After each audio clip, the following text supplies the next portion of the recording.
A lone scream pierced the dawn's silence. Mason Reed stood frozen on his cabin porch, weathered hands gripping the railing until his knuckles turned white. The sound that had escaped his lips hung in the misty morning air of the Appalachian foothills.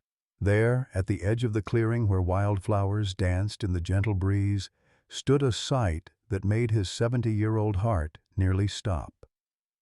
5 pairs of masked eyes stared back at him, and in the center, unmistakable despite the passing seasons, was a raccoon with silver-flecked fur he'd never thought he'd see again. "Stella?" His voice cracked, barely a whisper. The largest kit, now grown, approached first. Behind them, a familiar black shadow emerged from the tree line. Mason's arthritic knees buckled as memory crashed through him like spring floodwaters. 1 year ago to the day, everything had changed with a single act of mercy. Leave a like and share your thoughts in the comments along with the city you're watching from now. Let's continue with the story. Mason Reed's cabin stood where it had for 3 generations, nestled against the sloping foothills of the North Georgia mountains. The weathered logs had darkened with age, much like Mason himself, who at 70 bore the marks of a life lived close to the land. Morning light filtered through ancient oaks surrounding the small clearing, illuminating the porch where Mason often sat in his grandfather's rocking chair, rifle across his lap, more from habit than necessity these days. The cabin sat on 40 acres that had been in the Reed family since before the Civil War. Mason knew every tree, every stream, and every animal trail that crossed his land. This morning, like most, he'd risen before dawn, his arthritic joints protesting as he pulled on his faded flannel shirt and worn jeans. The coffee percolated on his wood stove as he gazed out the window at mist rising from the valley below. Mason lived alone now. His wife Emily had passed 15 years ago from cancer, and their only son David had died in a hunting accident that same year. The double loss had hollowed Mason out, leaving him a shell of the man he once was. Photographs cluttered the mantel above the stone fireplace, smiling faces from happier times that now only served as painful reminders of what he'd lost. The locals in nearby Oak Ridge knew Mason as a loner, a skilled hunter who kept to himself. Few knew of his service in Vietnam, where he'd earned the scar that ran from his left temple to his jaw. Even fewer knew of the nightmares that still sometimes woke him, sweating and disoriented in the dark. The forest had been his salvation after returning from war, its peaceful rhythms slowly healing what doctors couldn't. Mason's routine rarely varied. He hunted for subsistence rather than sport now, taking only what he needed. His freezer contained venison from last season, and his garden provided vegetables through summer and fall. He traded handcrafted wooden furniture in town for what he couldn't produce himself. It was a simple life, but it had been enough. Until recently. The certified letter from the county tax assessor's office lay unopened on his kitchen table. Mason knew what it contained, another notice about his overdue property taxes. The land around Oak Ridge had skyrocketed in value as developers eyed it for vacation homes and resorts. What had once been a manageable annual expense had become an impossible burden for a man living on a small military pension. Outside, a blue jay called sharply, breaking the morning silence. Mason's old hound Rusty raised his head from his spot by the door, ears perking momentarily before settling back to sleep. The spring had been unusually wet this year, with heavy rains swelling the creek that bisected Mason's property. Nature was changing, just as the world around his little sanctuary was changing. Mason felt increasingly like a relic of a bygone era, holding on to something the modern world had deemed obsolete. Little did he know that this ordinary spring morning would mark the beginning of an extraordinary chapter in his solitary life. Mason trudged through the sodden forest, his boots sinking into mud with each step. 3 days of torrential spring rain had finally ceased, leaving the Appalachian foothills drenched and swollen. The creek that normally babbled pleasantly through his property had transformed into a churning, angry rush of water that had breached its banks in several places. Mason was checking his land for damage, a ritual as old as his ownership of this slice of Georgia wilderness. "Damn developers," he muttered, noticing fresh erosion where upstream clearing had weakened the natural barriers. His property bordered a recently sold parcel where luxury cabins were planned, authentic mountain getaways according to the glossy brochure that had appeared in his mailbox. Nothing authentic about them to Mason's eye. The morning sun filtered through the canopy, creating dappled patterns on the forest floor. Mason paused to catch his breath, leaning against an old oak.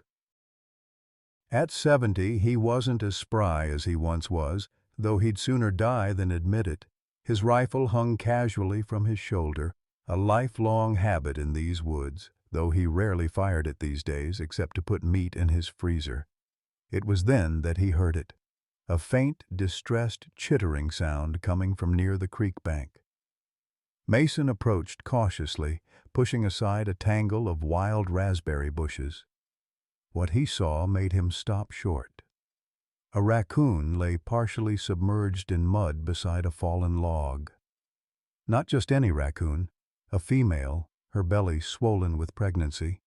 One of her hind legs was caught in what appeared to be the remains of a wire snare, likely washed downstream in the flood. Most striking was her fur, gray with unusual silver flecks that caught the sunlight. She thrashed weakly when she saw Mason, her dark eyes wide with fear. "Easy now," Mason said softly, crouching despite the protest of his knees. "I ain't gonna hurt you," the raccoon hissed, showing her teeth, but her strength was clearly fading. Mason assessed the situation with the practiced eye of a lifelong outdoorsman. The animal was exhausted, injured, and likely hadn't eaten in days. She wouldn't survive long without intervention. In his younger days, Mason might have seen the raccoon as a nuisance animal, a potential threat to his garden or chicken coop. But years of solitude had softened something in him. Emily had always been the animal lover, constantly bringing home strays and injured wildlife. "Everything deserves compassion, Mason," she would say. "Even the inconvenient things." He set his rifle aside and reached into his pack, extracting a piece of beef jerky he'd been saving for his lunch. Breaking off a small piece, he extended it toward the raccoon, keeping a safe distance. "Here you go, girl. Might not be what you're used to, but it's protein." The raccoon eyed him warily, nostrils flaring at the scent of food. After a moment's hesitation, hunger overcame fear, and she stretched her neck to snatch the morsel. Mason nodded with satisfaction and tossed another piece closer to her. While she ate, Mason assessed the trap. It wasn't his. He hadn't set snares in years, and never near the creek where animals came to drink. Probably some weekend hunter from the city who hadn't bothered to check his traps before leaving. The thought kindled a slow anger in Mason's gut. "Hold still now," he murmured, reaching slowly toward the raccoon. She tensed, but was too weak to flee or fight as Mason's weathered hands carefully worked to free her leg from the wire. The snare had cut into her flesh, but the wound didn't look infected yet. A small mercy. Once freed, the raccoon tried to scramble away, but collapsed after a few steps, her pregnant belly heaving with exertion. Mason knew she wouldn't last long in this condition, especially with predators always on the lookout for easy prey. "Seems we got ourselves a situation here," he said to the raccoon, who watched him with wary intelligence in her eyes. "Can't just leave you, can I?" Making a decision, Mason removed his flannel overshirt and, moving with deliberate slowness, managed to wrap it around the exhausted animal. She protested weakly but didn't have the strength to resist as he gently lifted her. "I'm calling you Stella," he said, the name coming to him unbidden, "on account of those stars in your fur." Carrying his unexpected bundle, Mason began the trek back to his cabin. Part of him questioned his sanity. Bringing a wild animal home was asking for trouble. Yet something about her silver-flecked fur and the desperate fight for survival resonated with him. Maybe it was loneliness. Maybe it was Emily's voice in his head. Or maybe it was just that after all these years, he still had capacity for mercy. Back at the cabin, Mason settled Stella in a large wooden crate lined with old towels, placing it in the covered area of his back porch. He provided water in a shallow dish, and not knowing what else to offer, more small pieces of jerky, which she devoured hungrily.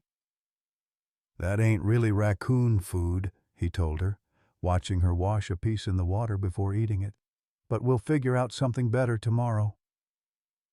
That evening, Mason sat at his kitchen table with a stack of library books beside him.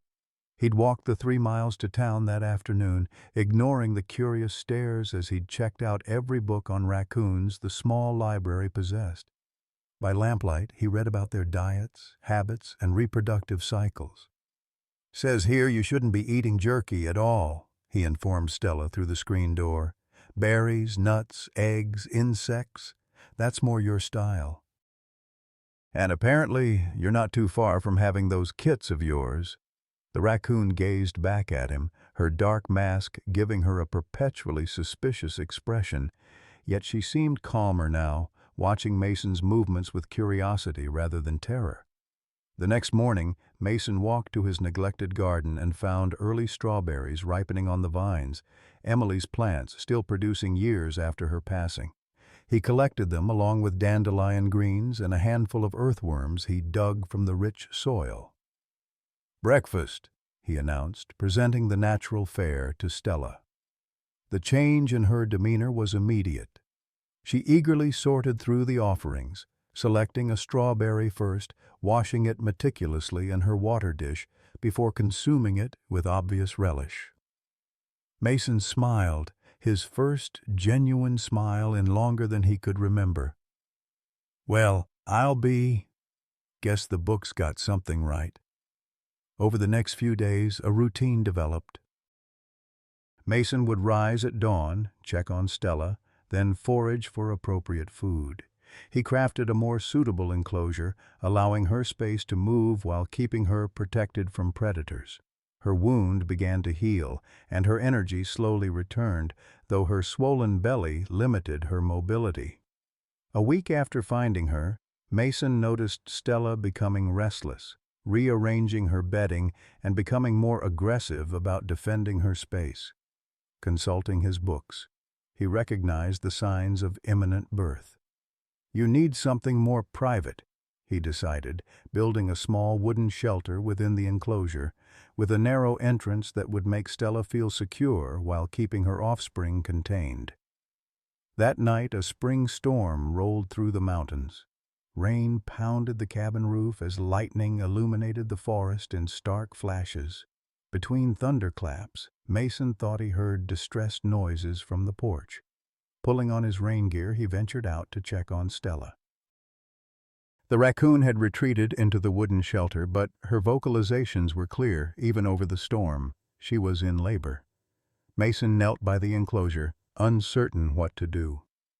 The books had suggested giving wildlife plenty of space during birth, but something in Stella's cries tugged at him. "I'm here, girl," he said softly. "You're doing fine."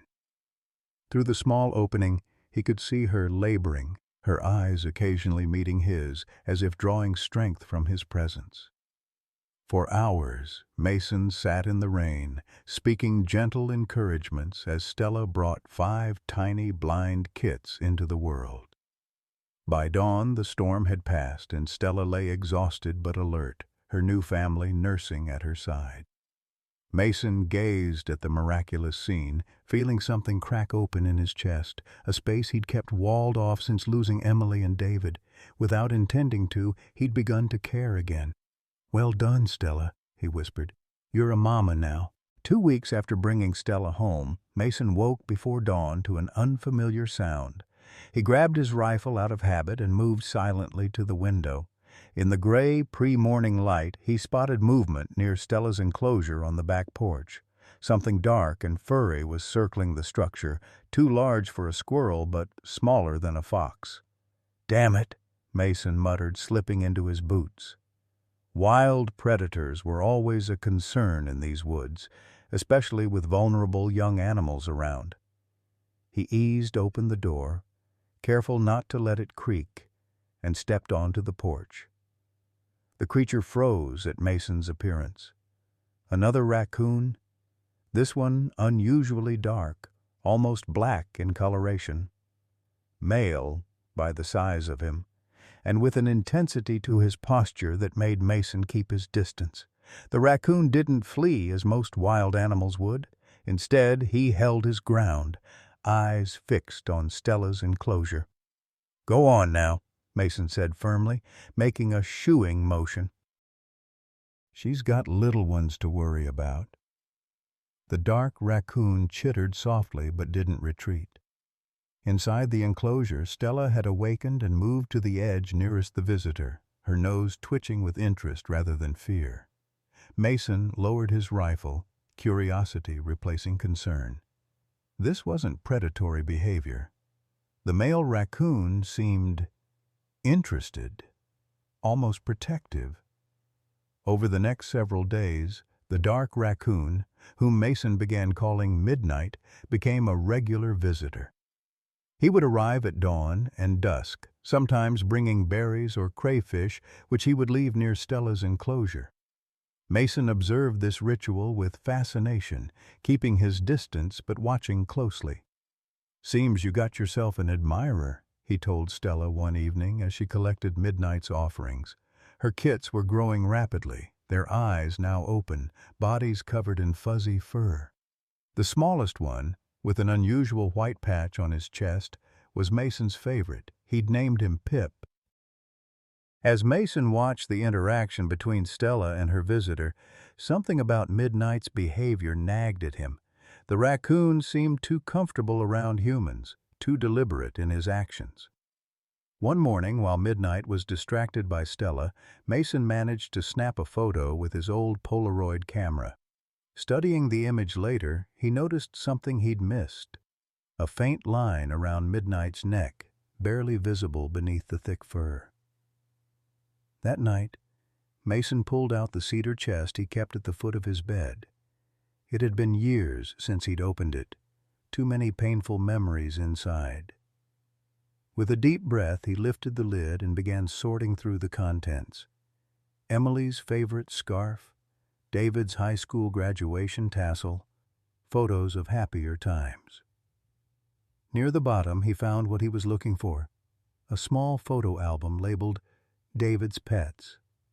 His son had always had a soft spot for animals, a trait inherited from Emily. Mason flipped through pages of goldfish, lizards, and a one-eyed cat until he reached the final pages. There, grinning broadly, 13-year-old David held a baby raccoon with unusually dark fur. "Shadow," read the caption in Emily's neat handwriting. Mason's hands trembled as he studied the photo. Shadow had been a rescue, an orphaned kit David had raised until the raccoon was old enough for release back into the wild. The animal had worn a small green collar with a bell, which David insisted would protect birds from Shadow's hunting.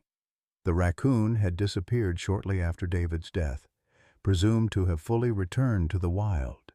Could Midnight be Shadow, after all these years? Raccoons typically lived 2-3 years in the wild, rarely more than 5. It had been 15 years since David's passing. It seemed impossible, yet the coincidence was striking. The next morning, armed with a pocketful of blueberries and infinite patience, Mason settled onto his porch steps before dawn. When Midnight appeared at the forest's edge, Mason remained perfectly still, softly clicking his tongue, the same signal David had used to call Shadow for dinner. The dark raccoon hesitated, head tilting at the familiar sound. After a long moment, he approached cautiously, stopping several feet from Mason.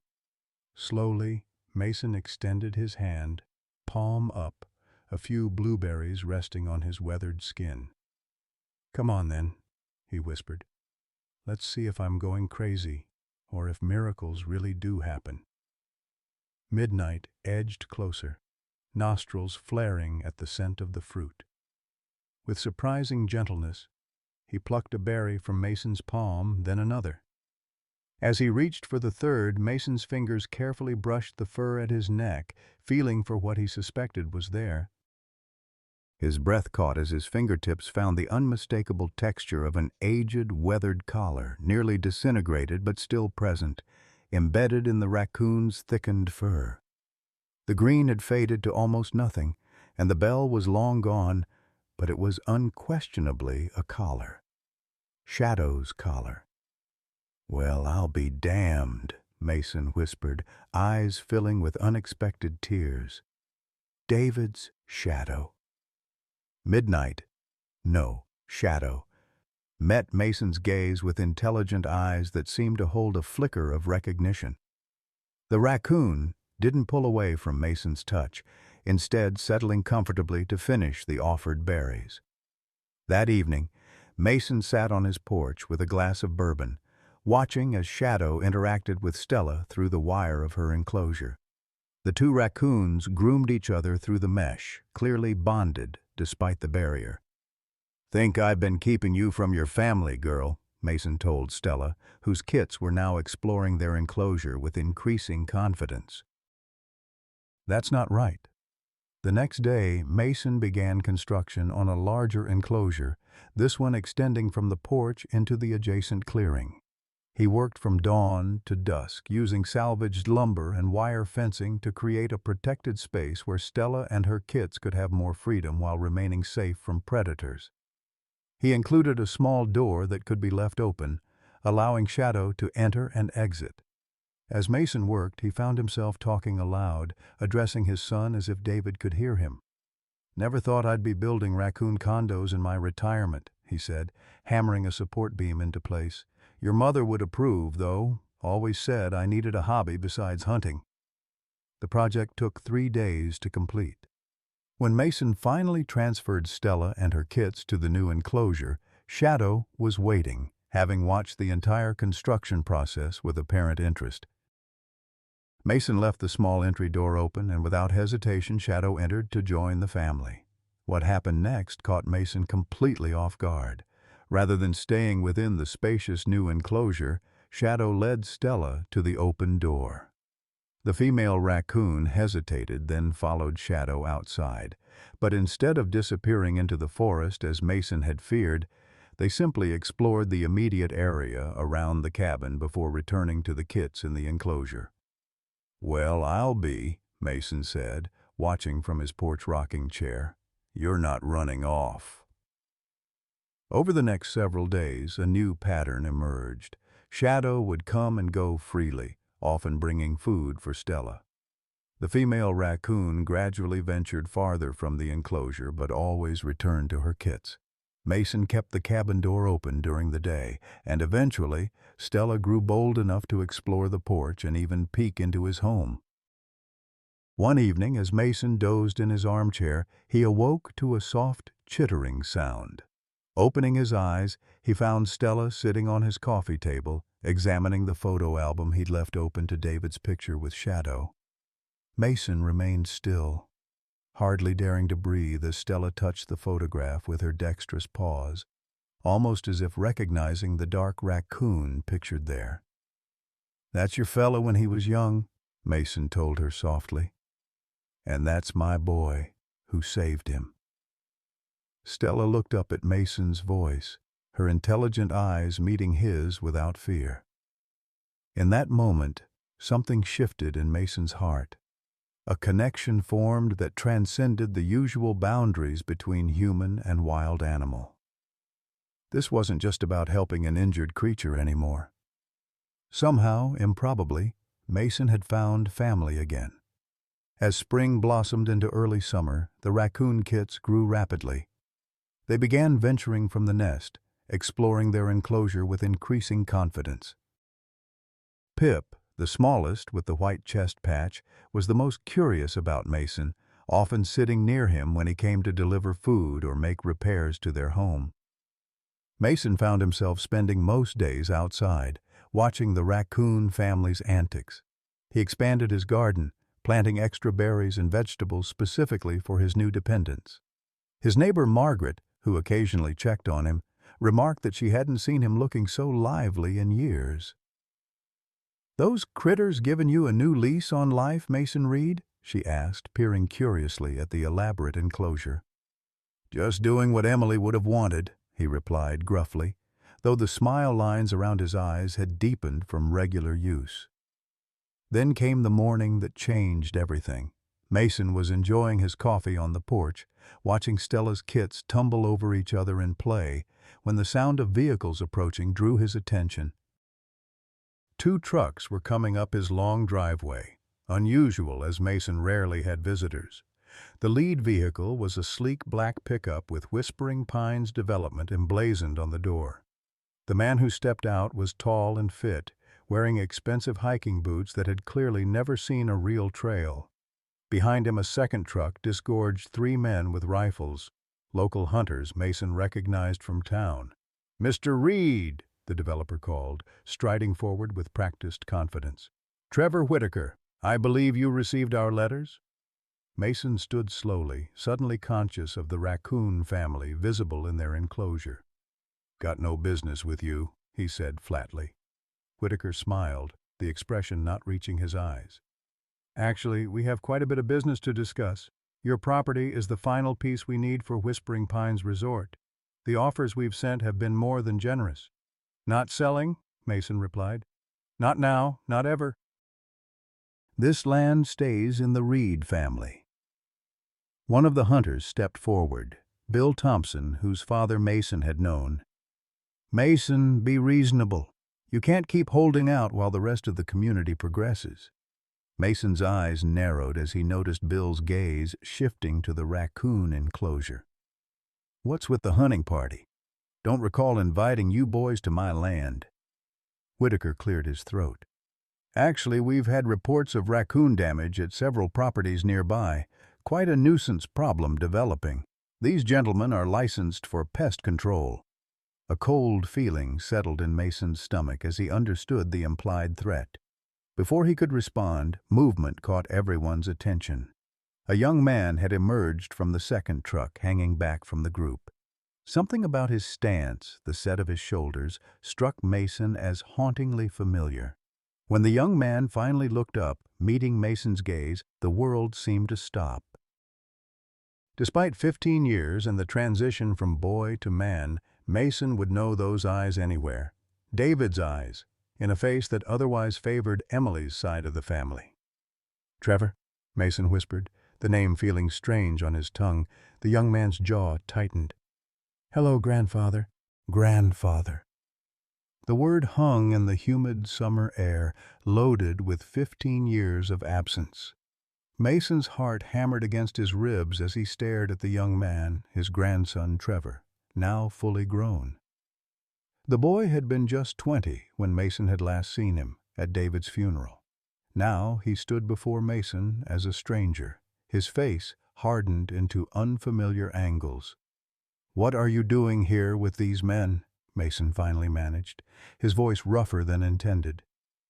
Trevor's expression remained impassive. "I work for Whispering Pines now, legal department." He gestured to the developer. "Mr. Whitaker is my boss." Whitaker looked between them with sudden interest. "You're related. You never mentioned that, Reed." "Wasn't relevant," Trevor replied coolly. "Until now." Mason felt as though the ground beneath him had shifted. His own flesh and blood, aligned with the very people threatening his home. The betrayal stung more sharply than he'd expected, considering the years of estrangement.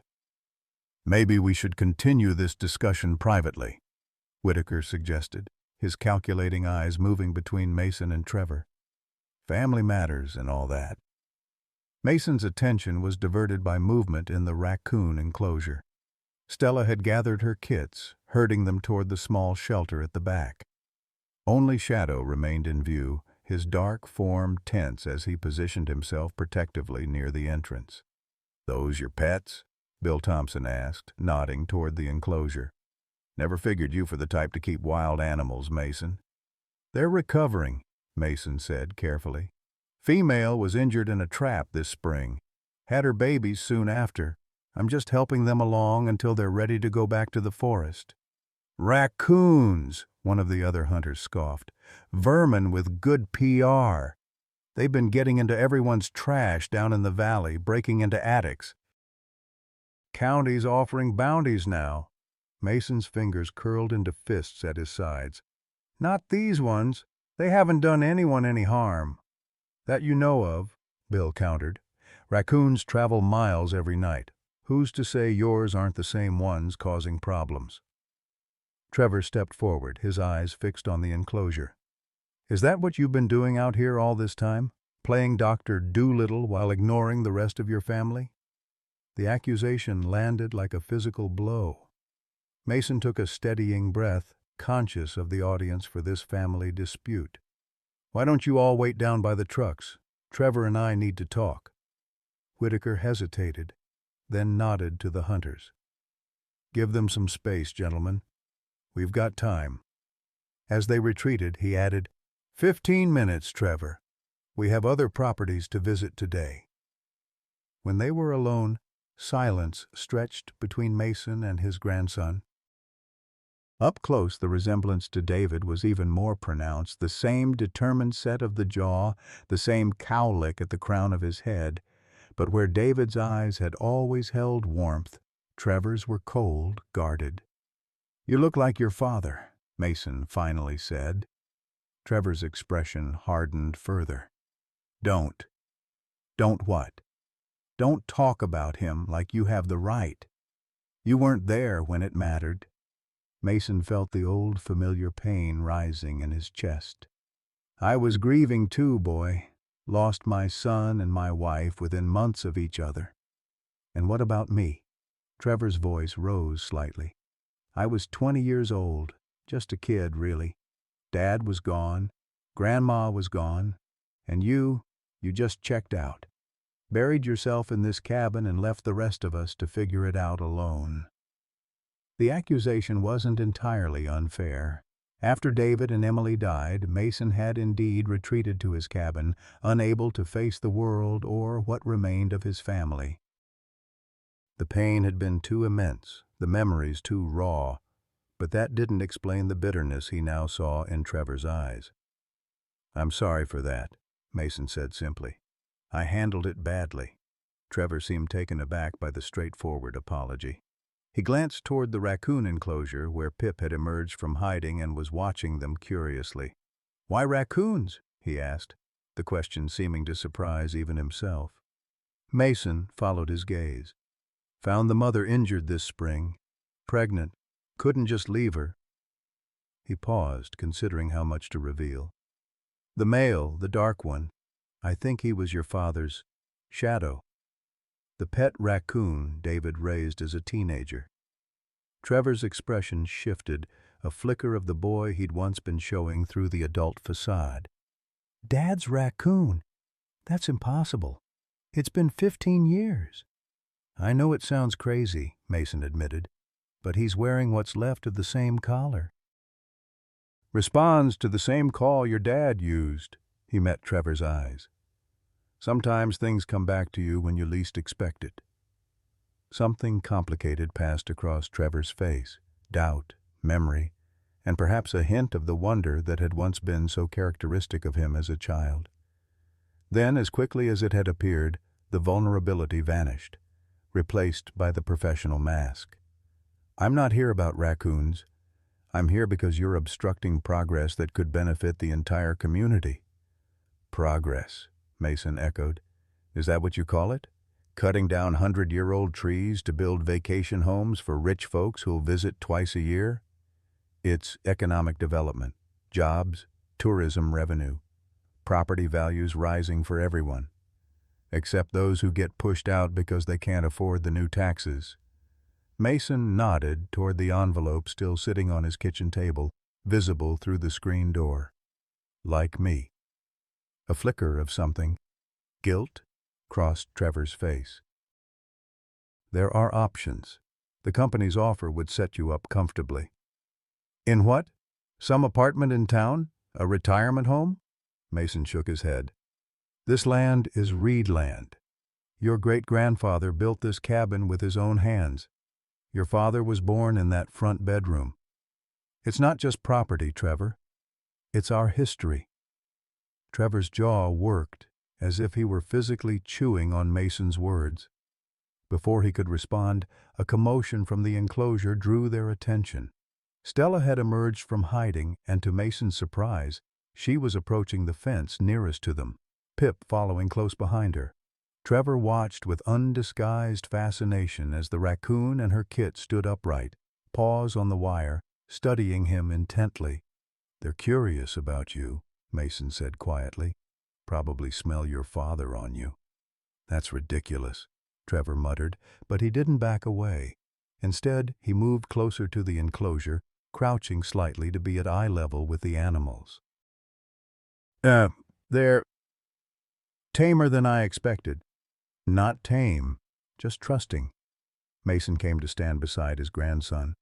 "That little one with the white patch, I call him Pip, runt of the litter but has twice the personality." As if understanding he was being discussed, Pip chittered softly and extended a tiny paw through the wire mesh. Trevor instinctively reached out, stopping just short of touching the kit's paw. "Careful," he said automatically. "They can bite." Mason smiled slightly. "They can, but they don't always choose to." The moment was interrupted by Whitaker's voice calling from the driveway. "Time's up, Trevor. We need to move on." Trevor straightened, the corporate lawyer once again. "You should know the county is processing foreclosure papers on this property, Mason." "The back taxes, I'm aware," Mason cut him off. "Been getting their letters for months." "Then you know you're fighting a losing battle." "Even if you don't sell to us, you'll lose this place within the year." Mason's shoulders slumped slightly, the financial reality weighing on him visibly. "Maybe so, but I'll fight it every step of the way." Trevor studied his grandfather, seeming to truly see the old man for the first time, the deepened lines around his eyes, the slight stoop to the shoulders that had once seemed impossibly broad and strong to a young boy. "Why?" he asked finally. "Why fight so hard when you know you'll lose?" Mason's gaze drifted to the Raccoon family, to Shadow standing sentinel at the edge of the enclosure, to the cabin that held generations of memories. "Some things are worth fighting for," he said simply, "even when winning seems impossible." Trevor seemed about to say something more when one of the hunters called his name impatiently. With a final glance at the raccoons, he turned and walked back toward the waiting trucks. Mason watched him go, the ache in his chest both familiar and new. Seeing Trevor had reopened old wounds but had also stirred something else, a faint, fragile hope that perhaps not everything was lost. As the trucks disappeared down the driveway, Mason returned to the raccoon enclosure. Stella chittered softly as he approached, pressing her nose against the wire. "Well, that was my grandson," Mason told her, reaching through to scratch behind her ears. "Grown into a man now and working for the very folks trying to take our home." He sighed heavily. "Life's got a strange sense of humor, doesn't it?" Over the following weeks, summer settled fully over the mountains. The raccoon kits grew rapidly, becoming more adventurous each day. Mason expanded the enclosure again, creating tunnels and platforms that allowed the family to explore safely. He often left the small door open, permitting Stella and Shadow to come and go as they pleased, though they always returned to the kits. One morning, Mason was surprised to find Sarah Wilson's battered pickup truck coming up his driveway. The local veterinarian was known for her work with wildlife rehabilitation, though Mason had never sought her help, preferring to handle Stella's care himself. "Heard you've got a raccoon family taking up residence," she said without preamble as she stepped from her truck. "Thought I should check it out. County's getting complaints about raccoons, and your name came up." Mason bristled. "My raccoons stay on my property." Sarah held up her hands placatingly. "I'm not here officially. Just thought I might help make sure they're healthy before they're released. That is the plan, right? To release them?" The question gave Mason pause. He'd been so focused on caring for Stella and her kits that he hadn't thought much about the future. Of course, they would eventually return to the wild. That was the natural order of things. Yet the thought brought an unexpected pang of loss. "When they're ready," he said finally. Sarah's examination of the raccoon family was thorough but gentle. She praised Mason's care and the design of the enclosure, though she raised an eyebrow at Shadow's worn collar. "Raccoons typically live 3 to 5 years in the wild," she commented. "You say this one was your son's pet 15 years ago?" "I know how it sounds," Mason said defensively. Sarah shrugged. "Records show some raccoons in captivity living up to 20 years. It's unusual but not impossible." She watched Shadow interact with the kits. "He certainly bonded with this family. Acts more like a father than a typical male raccoon would." Before leaving, Sarah provided Mason with information about proper nutrition and care. "They're looking good, but they need to maintain their wild instincts if they're going to survive after release. Less human contact would be better going forward." Mason nodded, though the advice troubled him.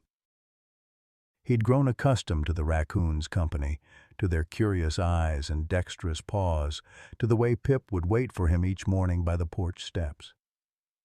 That evening, as Mason sat on his porch watching the sunset paint the mountains gold and crimson, he heard another vehicle approaching. His body tensed, expecting Whitaker or more hunters. Instead, a familiar pickup truck appeared. Trevor's personal vehicle, without the Whispering Pines logo. Mason straightened in his chair as his grandson parked and approached the porch alone. Trevor was dressed casually now, in jeans and a faded t-shirt, rather than the business attire he'd worn previously. "Didn't expect to see you back so soon," Mason said, trying to keep his tone neutral. Trevor stopped at the bottom of the porch steps. "I had some questions. About Dad. About what happened after—" The unfinished sentence hung between them. Mason gestured to the empty rocking chair beside him. "Might as well sit." It's a long story. As twilight deepened into darkness, grandfather and grandson talked, haltingly at first, then with increasing openness. Trevor spoke of his struggles after losing his father, of feeling abandoned by Mason, of the anger that had driven him for years. Mason shared his own grief, his inability to reach out when the pain was freshest, his regrets over the years of silence. "I should have been there for you," Mason acknowledged. "I just couldn't find my way out of the darkness." Trevor was quiet for a long moment. "Dad always said you were the strongest man he knew. When you broke after he died, it scared me. Made me think if you couldn't handle it, how could I?" The admission hung in the night air between them, honest and raw. Before Mason could respond, a soft, chattering sound drew their attention. Stella and Shadow had emerged from the enclosure and were approaching the porch steps, their movements synchronized as they navigated the darkness with ease. Trevor tensed slightly. "Should we go inside?" "No need," Mason assured him. "They're just curious, been doing this most evenings." The two raccoons climbed the porch steps with practiced ease. Shadow approached Mason first, accepting a brief scratch behind the ears before moving to investigate Trevor. The raccoon sniffed the younger man's boots, then rose up on his hind legs, front paws resting lightly on Trevor's knee. "He remembers you," Mason said softly. "You used to play with him when you'd visit as a boy, before your dad released him." Trevor remained still, looking down at the raccoon with an expression of wonder and disbelief. "That's impossible." "Maybe so," Mason agreed. "But here he is anyway." As they watched, Stella returned to the enclosure and emerged with Pip, the smallest kit, carrying him by the scruff to the porch. She set the young raccoon down and nudged him toward Trevor. "Well, I'll be," Mason murmured. "She's introducing her family to you." Trevor's expression softened as the small raccoon approached him cautiously. "Hey there, little guy," he said quietly, extending his hand palm up as he'd seen Mason do. Pip sniffed Trevor's fingers, then climbed boldly into his lap, causing Trevor to laugh in surprise, a sound so like his father's that Mason felt his heart constrict. "Careful now," Mason warned. "He's still got wild in him." But Pip seemed perfectly content, curling up in Trevor's lap as if he belonged there. The simple trust of the animal accomplished what words could not, breaking through the last of Trevor's defenses. "I've missed this place," Trevor admitted, carefully stroking Pip's fur. "Missed the mountains, the quiet." "It's still your home, too," Mason said. "Always has been." As Stella collected Pip and the raccoon family retreated to their enclosure for the night, Trevor and Mason continued talking, filling in the gaps of 15 years. Trevor spoke of law school, of joining Whispering Pines because it promised to bring him back to the mountains he'd missed, of his gradual disillusionment with the company's methods. "They're not what they claim to be," he confessed. "The eco-friendly development is just marketing.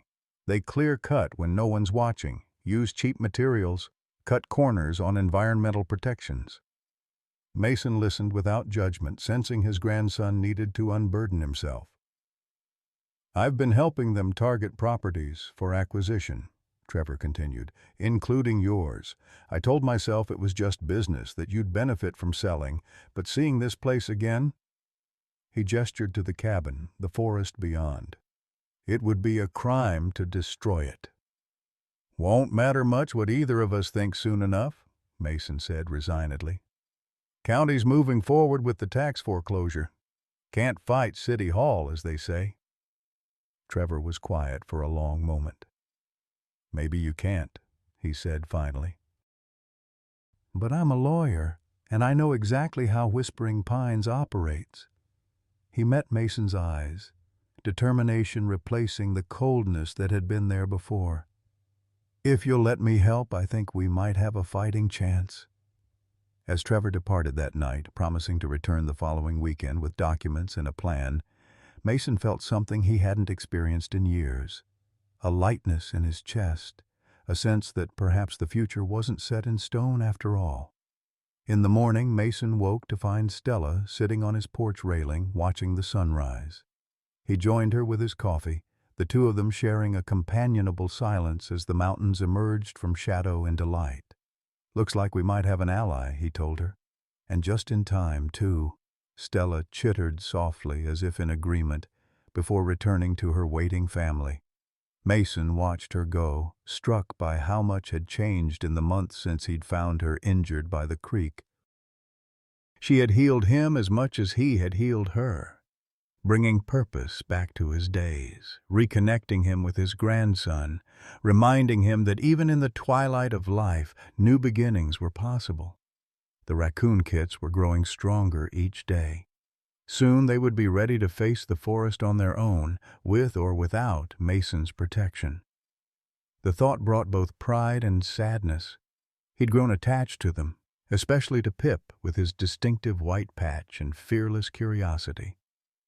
"All things change," Mason murmured to himself, echoing words Emily had often spoken. "That's the beauty and the sorrow of life." As summer progressed, Mason and Trevor worked together to challenge the tax foreclosure. Trevor discovered irregularities in how Mason's property had been reassessed, suggesting possible collusion between county officials and Whispering Pines.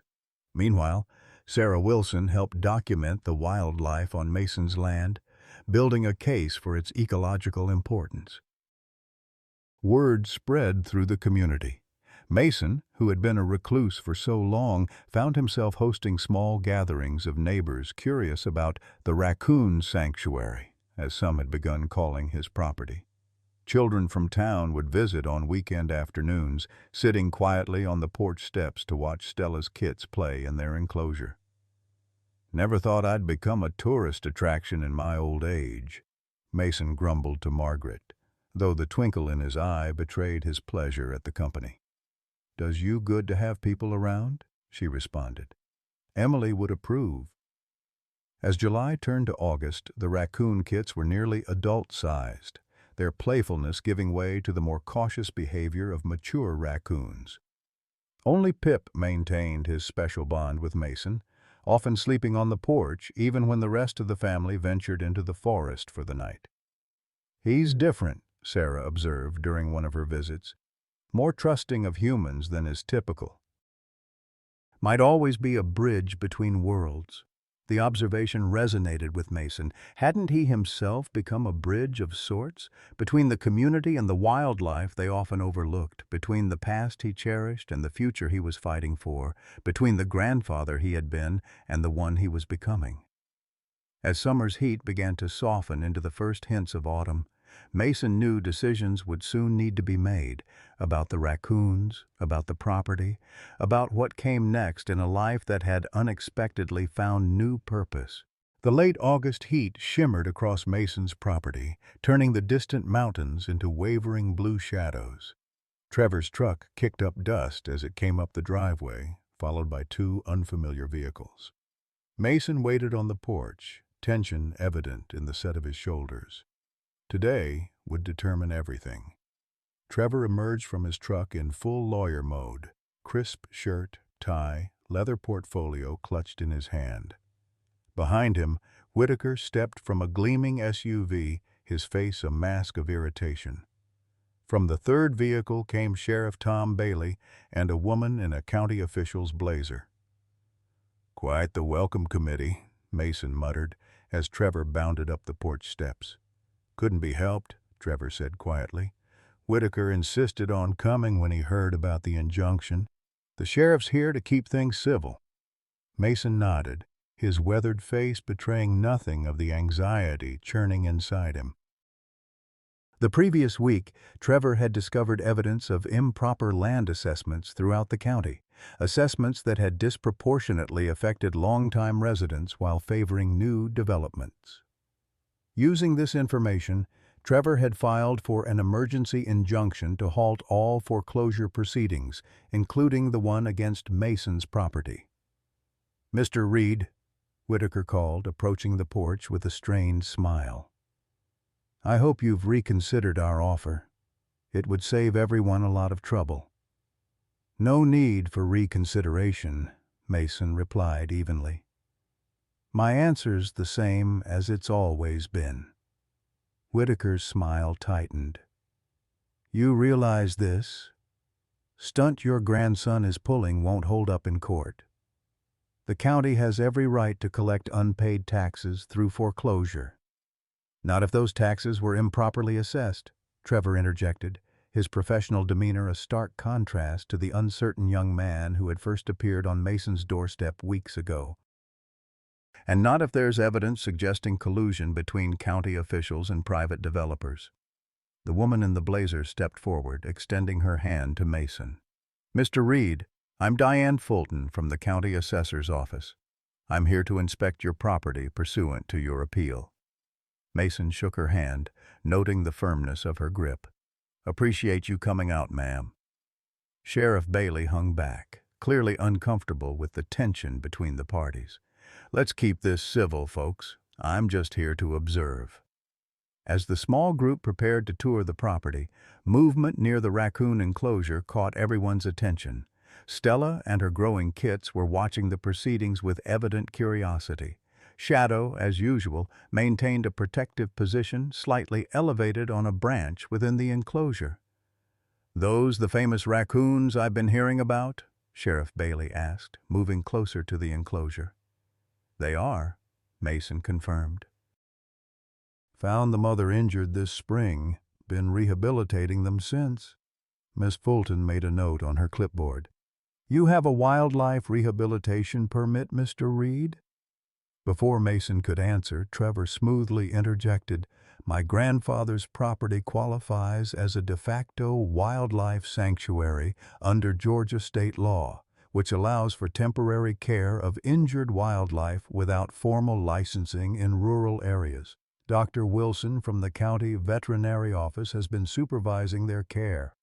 Whitaker rolled his eyes.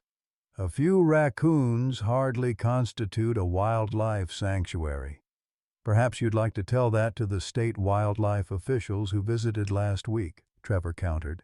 They seemed quite impressed with the biodiversity here, including several species currently under consideration for protected status. Mason hid a smile. Trevor's legal maneuvering had been impressive these past weeks. The young man had transformed from adversary to staunch ally, using his insider knowledge of Whispering Pines operations to build a formidable case. As the inspection began, Mason led the group around his property. Ms. Fulton documented the condition of the cabin, the boundaries of the land, the natural features that Trevor had argued constituted unique ecological value. Whitaker followed, occasionally making dismissive comments that everyone politely ignored. The tension reached its peak when they approached the creek where Mason had first found Stella. The water ran clear and swift, bordered by ancient sycamores whose roots formed natural bulwarks against erosion. This creek feeds directly into the watershed that supplies drinking water to 3 communities downstream, Trevor explained to Miss Fulton. The old-growth forest on my grandfather's property acts as a natural filtration system. Removing it would have significant environmental impacts. Whitaker scoffed. Our environmental impact studies show minimal concern. Studies conducted by firms on your payroll, Trevor replied. The independent assessment we commissioned tells a different story. As the adults argued, Mason noticed movement along the creek bank. Pip, the smallest raccoon with his distinctive white chest patch, had followed the group at a distance. Now he approached cautiously, chittering softly as he recognized Mason. Sheriff Bailey noticed the raccoon first. "Well, would you look at that? He followed us like a puppy." The conversation halted as everyone turned to observe Pip's approach. The young raccoon stopped several feet away, sitting up on his hind legs to observe the strangers with intelligent eyes. "That's Pip," Mason said, his voice softening. "Runt of the litter. He's got more curiosity than sense sometimes." Ms. Fulton's professional demeanor cracked slightly as she watched Pip wash his paws in the creek. "I've never seen a wild raccoon so comfortable around people." "They're not exactly wild anymore," Mason admitted. "Not exactly tame either. They're something in between." "Just like this land," Trevor added quietly. "Not fully developed, not pristine wilderness. Something valuable in its own right." Whitaker checked his watch impatiently. "If we could focus on the legal matters at hand rather than waxing poetic about vermin." His words were cut short by a startling sight. Pip had approached Ms. Fulton and was now sitting at her feet, looking up expectantly. Without thinking, she crouched down, extending her hand palm up as she'd seen Mason do. To everyone's amazement, Pip placed his tiny paw briefly on her hand before scampering back toward the safety of the trees. "Well, I never," she breathed, the clipboard temporarily forgotten in her lap. The moment shifted something in the atmosphere. Even Sheriff Bailey seemed moved by the raccoon's unexpected gesture. Only Whitaker remained unmoved, his expression hardening as he sensed the changing tide. "Mr. Whitaker," Mrs. Fulton said, rising to her feet with newfound resolve, "I believe I've seen enough to make my assessment. Based on my observations, this property has been significantly undervalued in terms of its ecological importance." "You can't be serious," Whitaker protested.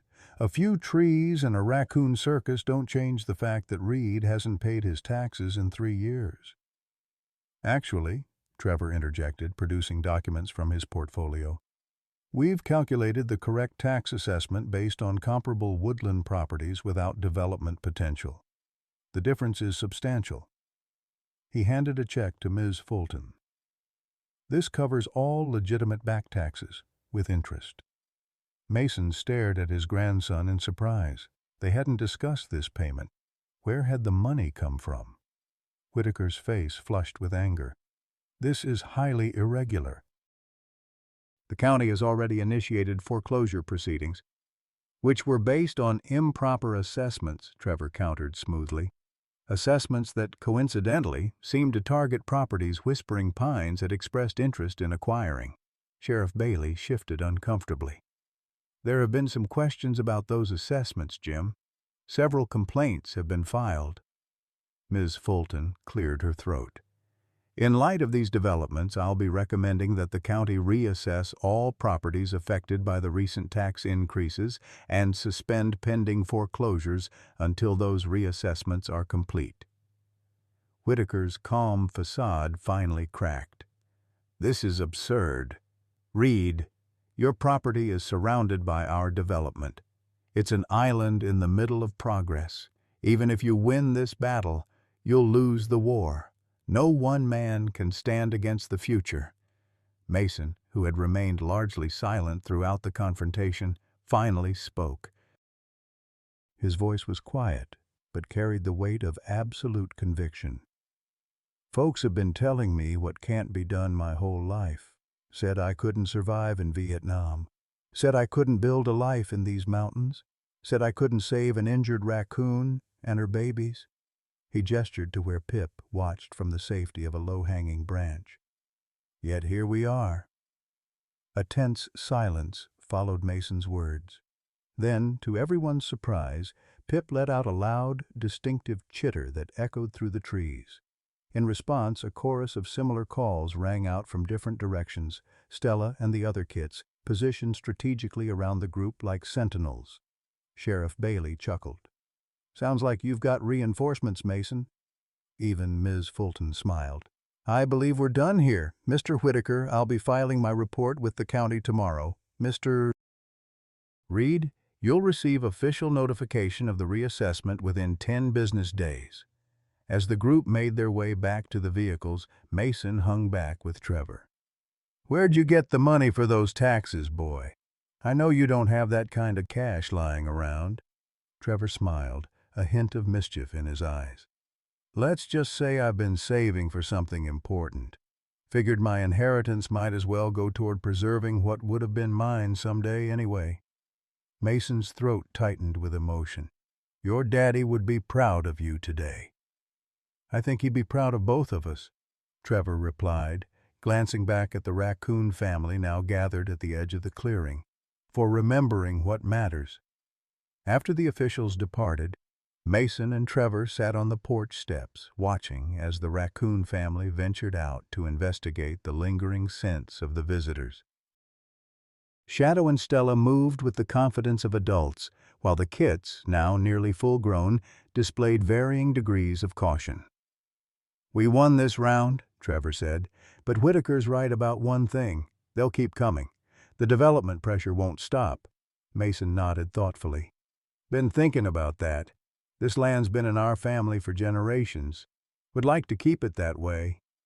"What are you considering?" "Conservation easement," Mason replied. "Sarah, Dr. Wilson, mentioned it. Legal protection that would prevent development even after I'm gone." Trevor's eyebrows rose. "That's actually brilliant. Whispering Pines couldn't touch it, even if they bought adjacent properties." "Would mean you couldn't develop it either," Mason pointed out. "If you were counting on that inheritance someday." Trevor laughed. "Grandpa, I just spent my savings to help you keep this place wild." "What does that tell you about my development plans?" As they discussed the details, Pip approached, boldly climbing the porch steps to sit beside them. The young raccoon had grown but remained smaller than his siblings, his white chest patch now more pronounced against his maturing gray fur. "He's getting too comfortable with people," Trevor observed. "Will that be a problem when they're released?" Mason sighed. "Sarah thinks so. Says he might never be fully wild again." He reached out to scratch behind Pip's ears, a gesture the raccoon leaned into with evident pleasure. Been putting off the release, if I'm honest. Keep telling myself they need more time, but you're going to miss them, Trevor finished for him. Foolish, ain't it? Getting attached to wild things. Trevor's gaze moved to Shadow, who sat at a respectful distance, watching them. I don't think it's foolish. Dad always said animals come into our lives for a reason. The mention of David brought a comfortable silence between them, free of the tension that had characterized their earlier conversations about Mason's son. In the weeks since their reunion, they had gradually rebuilt their relationship, sharing memories of David that had been too painful to voice before. As the sun began to set, casting long shadows across the clearing, Mason made a decision he'd been avoiding for weeks. It's time, he said quietly. They need to return to the forest before winter. They need to be what they are. Trevor nodded, understanding the weight of the moment. Want me to help? I could come back this weekend. I'd appreciate that, Mason replied.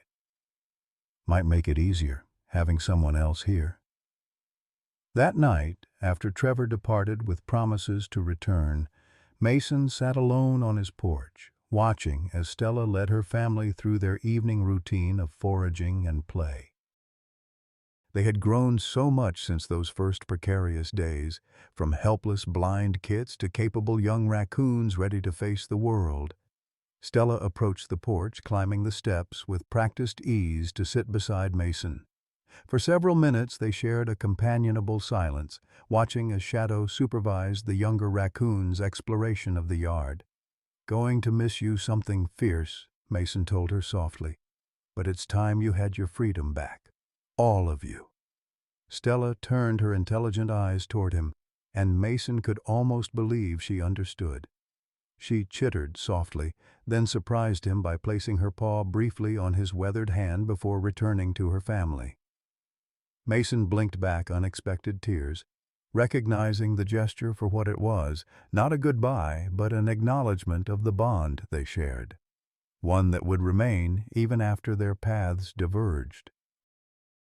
The weekend arrived with perfect late summer weather, warm days, cool nights, and a sense of gentle transition as the first hints of autumn touched the highest leaves. Trevor arrived early Saturday morning, bringing supplies to help with the release and the emotional support Mason wouldn't admit he needed.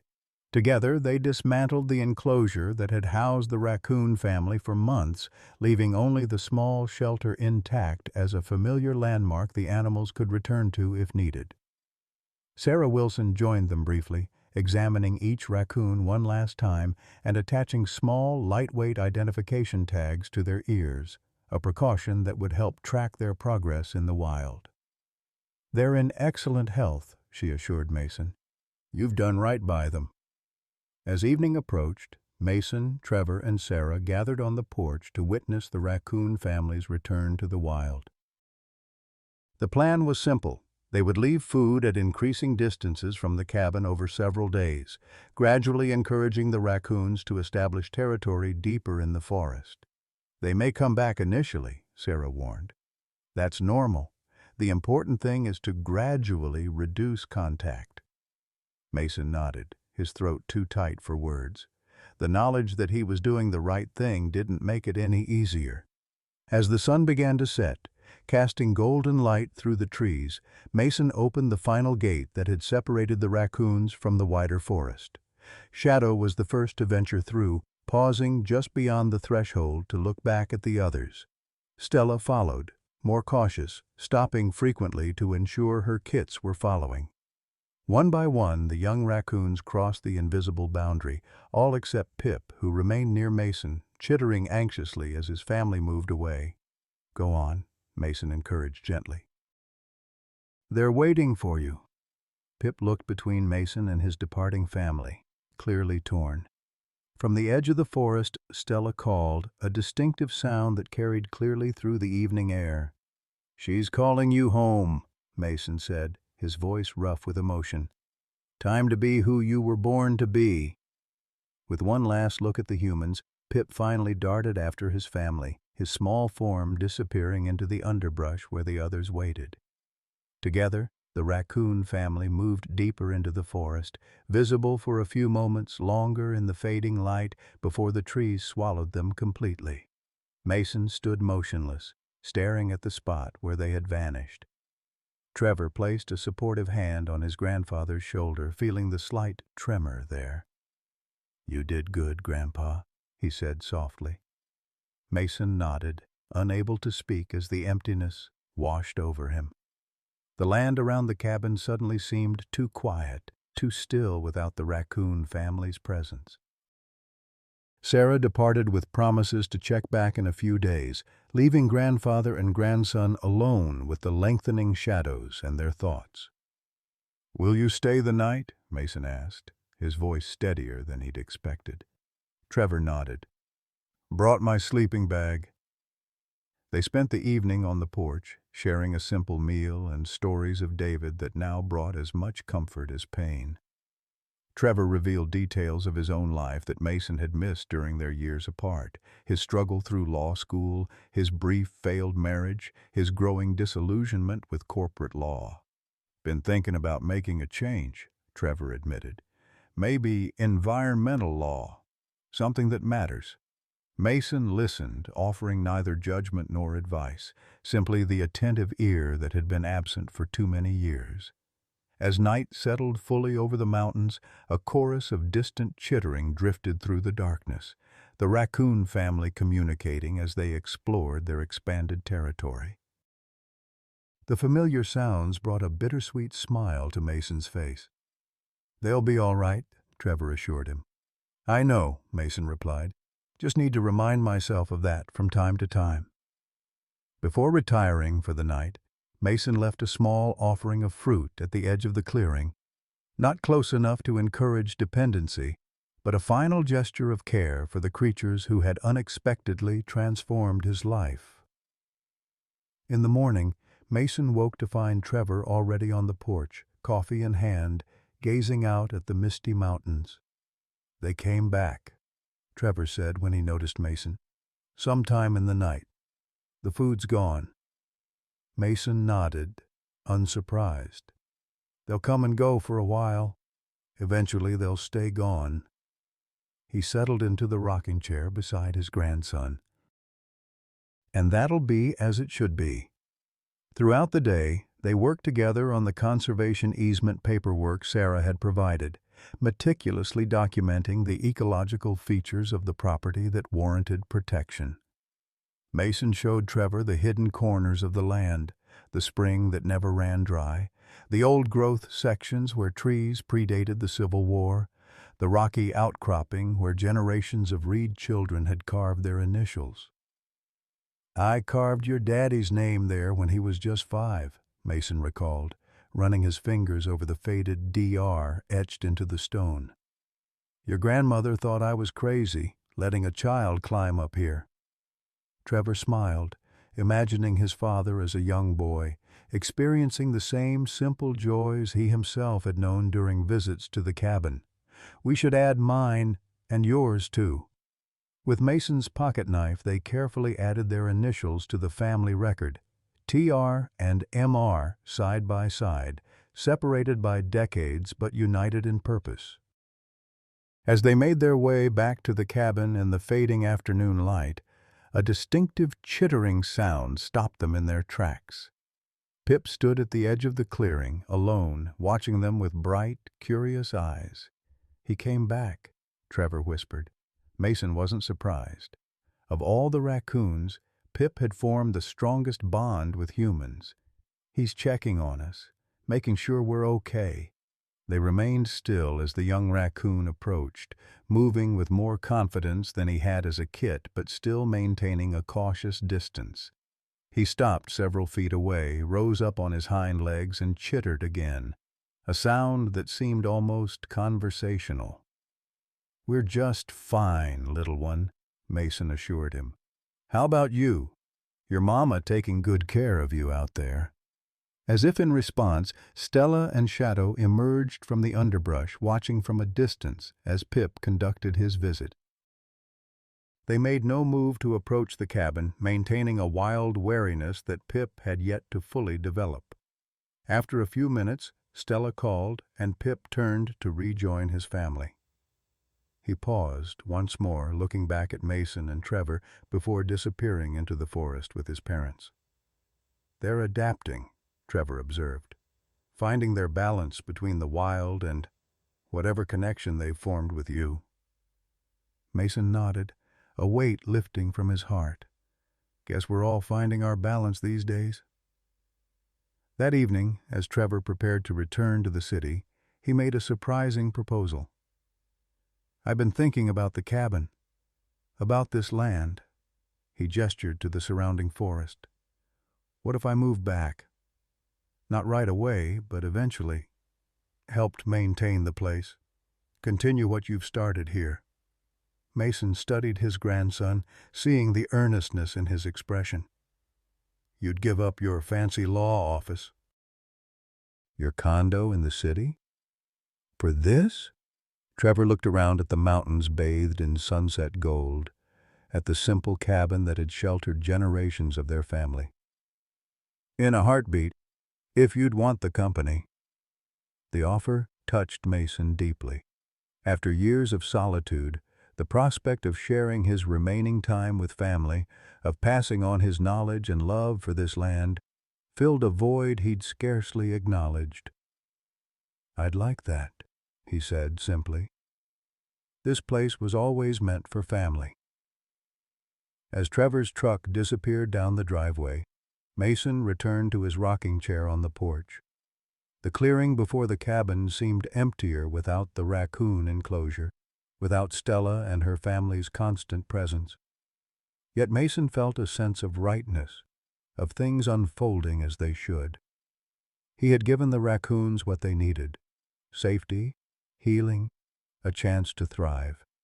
In return, they had given him something equally precious: purpose, connection, the courage to rebuild what had been broken.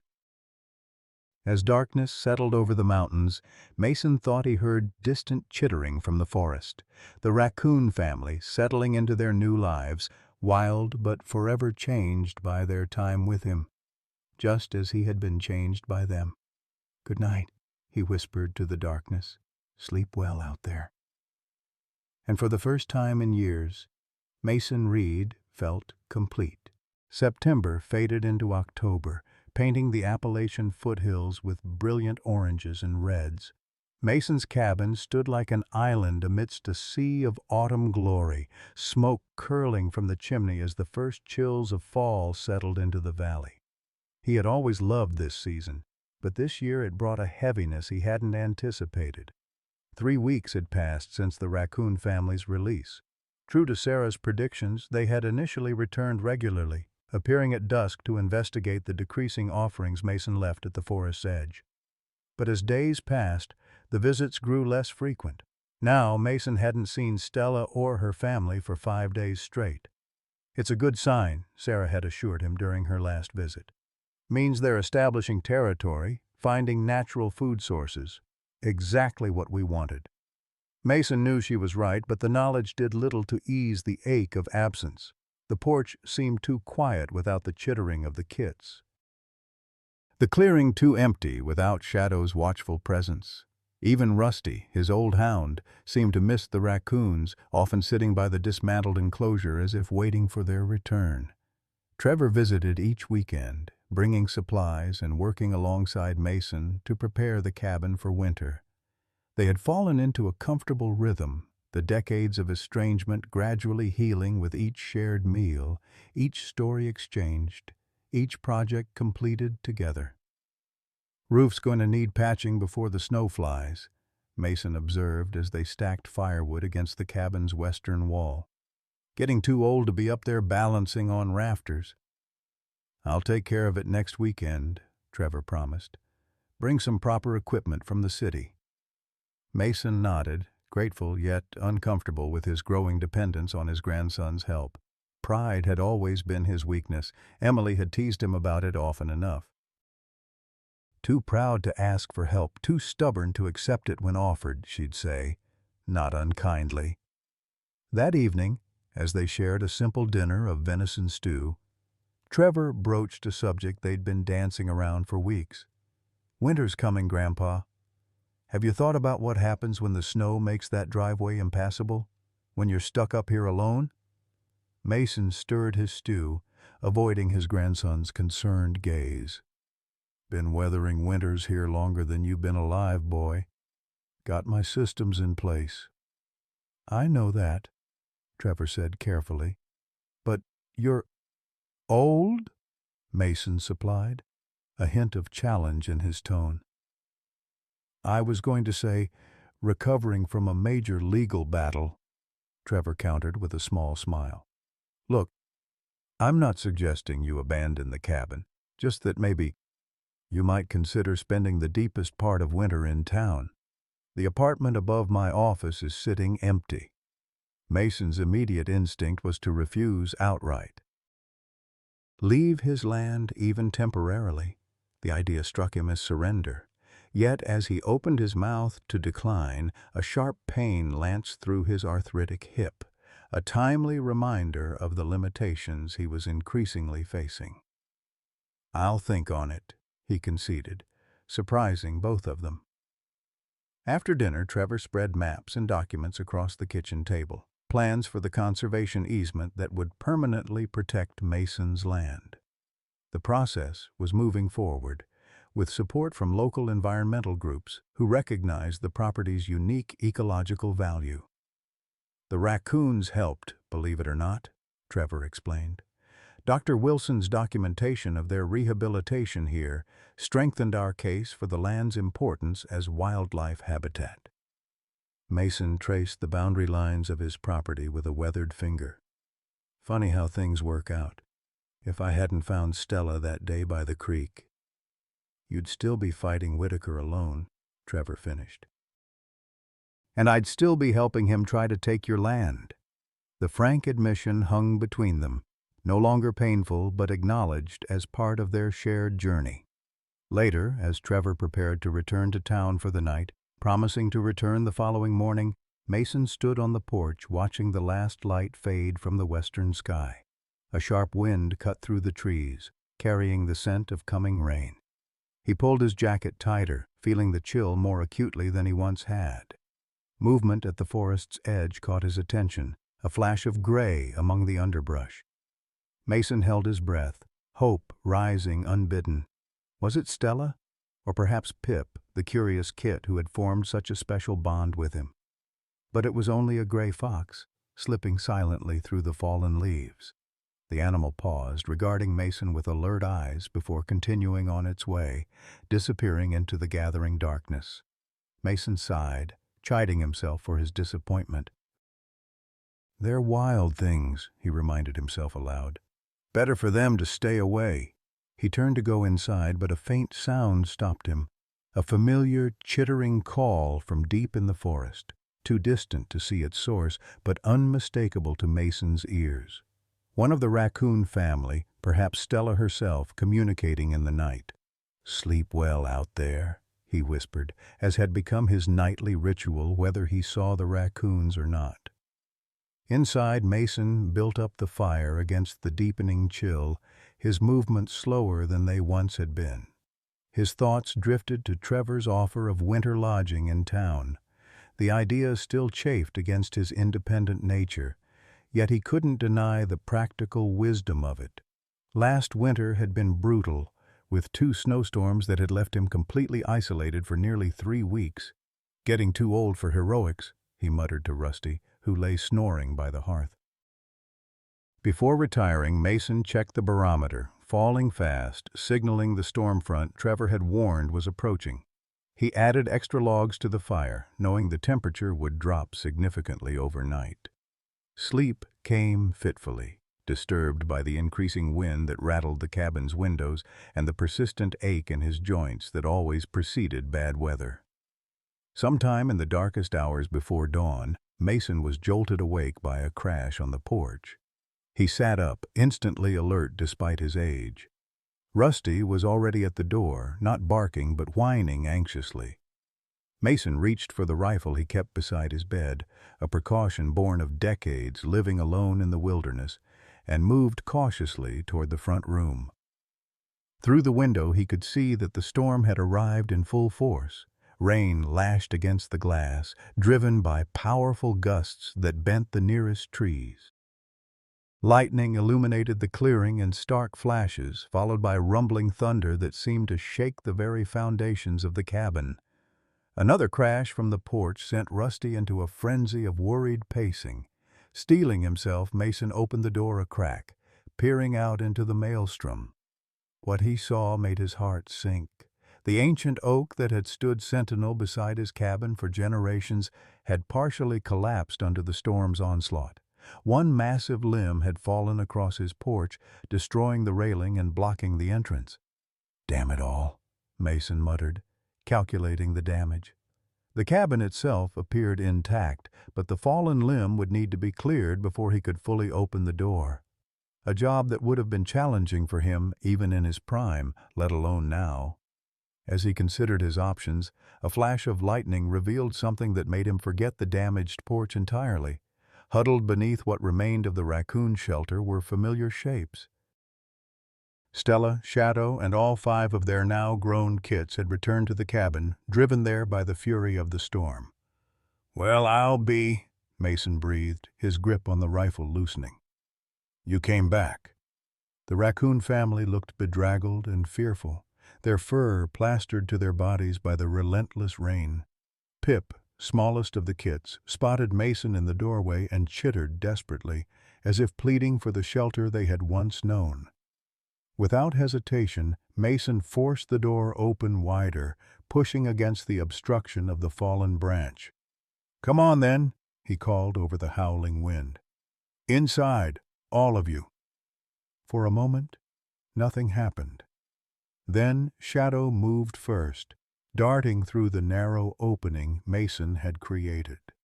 Stella followed, leading her kits one by one into the relative safety of the cabin porch. Last came Pip, pausing briefly to touch Mason's outstretched hand before scurrying inside. Once the raccoons were safely on the covered porch, Mason managed to force the door closed again, shutting out the worst of the storm. The animals huddled together, shivering and wet, but alive. "Not exactly according to Dr. Wilson's rehabilitation plan," Mason told them wryly as he fetched old towels from a storage chest. "But I reckon even wildlife experts don't account for storms like this." He laid the towels near the raccoons, careful not to crowd them. Though they had lived under his care for months, their time in the wild had restored some of their natural wariness. Only Pip showed no hesitation, immediately claiming a towel and beginning to dry himself with the same meticulous grooming Mason remembered. "Storm's supposed to pass by morning," Mason informed them, as if they could understand. "You can head back to your forest home once it's safe." As if in response, thunder shook the cabin, causing the raccoon kits to huddle closer to Stella. Mason smiled despite the situation. "Or you could stay a bit longer. I wouldn't mind the company." With the raccoons settled, Mason turned his attention back to the damage. Through the window, he could see that the fallen limb was even larger than he'd initially thought. Clearing it would require a chainsaw and strength he wasn't sure he still possessed. His phone lay on the kitchen counter, but he knew from experience that storms like this usually knocked out cell service in the mountains. "Guess we're on our own for now," he told Rusty, who had calmed somewhat once the raccoons were safely inside. The old hound had grown accustomed to the raccoon family during their months of rehabilitation and now merely watched them with mild interest. Mason added wood to the dying fire, bringing warmth back to the cabin. The storm continued to rage outside, but within the solid log walls, a strange peace had descended. The raccoon family gradually relaxed, their fear of the storm apparently balanced by their memory of safety in this place. As the night wore on, Mason dozed in his armchair, waking occasionally to check on his unexpected guests. By dawn, the storm had passed, leaving behind a landscape transformed. Fallen branches littered the clearing, and the creek at the property's edge had swollen to twice its normal size. The raccoons stirred with the first light, Shadow moving to the window to assess the aftermath. Mason watched as the male raccoon chittered to Stella, seemingly communicating about what he saw. "Creek's running high," Mason told them. "Might want to wait a bit before heading out. Flooding can be tricky to navigate." Whether by coincidence or understanding, the raccoon family remained in the cabin as morning brightened into day. Mason managed to force the door open wide enough to step outside and better assess the damage. The fallen oak limb was indeed a formidable obstacle, far too heavy for him to move alone. "Trevor's not due till tomorrow," he muttered to himself. "Might be stuck here a while." As he stood contemplating the situation, he heard the distant sound of an approaching vehicle. Minutes later, Trevor's truck appeared on the muddy driveway, navigating carefully around storm debris. "Grandpa!" Trevor called, jumping from the truck with uncharacteristic urgency. "Thank God. I tried calling all night. Cell towers are down." "I'm fine," Mason assured him as Trevor approached. "Got some storm damage, but the cabin held strong." He gestured to the fallen limb. "Could use some help with this, though."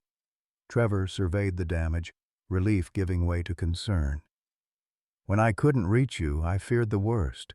These mountain storms are no joke." He glanced toward the cabin. Are those the raccoons on your porch?"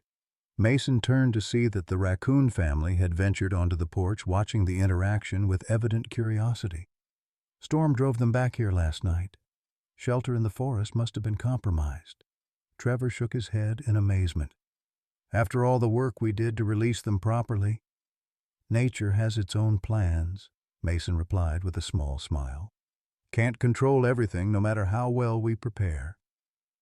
With Trevor's help, they spent the morning clearing the fallen limb, salvaging what wood could be used, and assessing the porch for structural damage.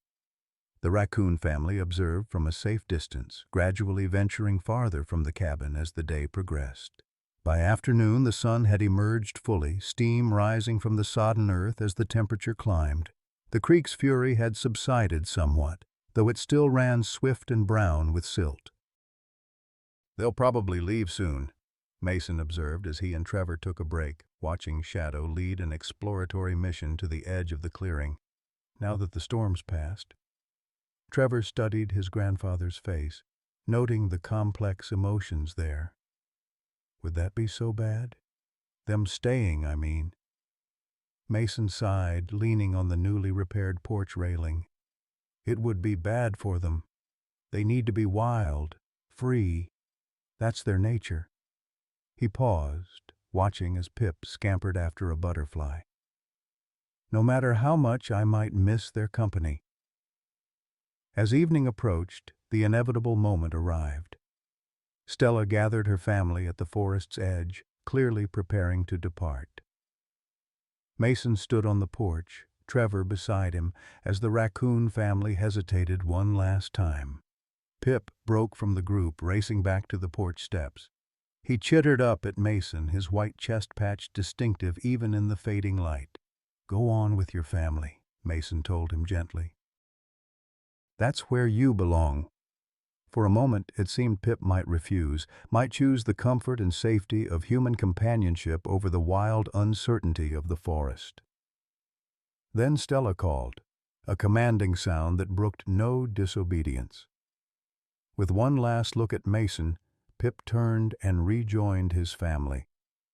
Together, the 7 raccoons disappeared into the undergrowth, leaving only swaying branches to mark their passage. "They might come back again," Trevor offered, sensing his grandfather's sadness. "Maybe," Mason acknowledged. "But it's better if they don't. Winter's coming. They need to establish proper territory, build up fat reserves, prepare proper dens." He turned away from the forest, suddenly feeling every one of his 70 years. They need to be raccoons, not pets. That night, as Trevor prepared to depart with promises to return the following weekend, Mason made a decision that surprised them both. "I've been thinking about your offer," he said as they stood in the driveway. "About spending the worst of winter in town." Trevor's eyebrows rose. "Really? I thought for sure you'd refuse." Still might, Mason warned with a hint of his old stubbornness. But this storm, it got me thinking. Not getting any younger, and being stuck up here alone if something went wrong. He shook his head. Emily would have my hide for taking such foolish risks. The mention of his grandmother brought a smile to Trevor's face. She was the sensible one, wasn't she? Lord, yes. Kept me from 100 different follies over the years. Mason gazed back at the cabin, silhouetted against the darkening sky. Don't want to leave this place even temporarily. But I reckon sometimes wisdom means knowing when to adapt. As Trevor's truck disappeared down the driveway, Mason returned to his empty cabin. The absence of the Raccoon family felt more acute than ever, their brief return during the storm having reopened the attachment he'd been trying to overcome. Foolish old man, he muttered to himself, getting sentimental over wild creatures. Yet as he settled into his armchair before the fire, Mason found himself listening for sounds from the forest, for the familiar chittering that had become such a comfort during the long months of rehabilitation. The silence that answered seemed to emphasize the changing season, the approaching winter, the inevitable march of time that waited for no man or beast. Outside, the first stars appeared in the clearing sky, twinkling against the velvet darkness.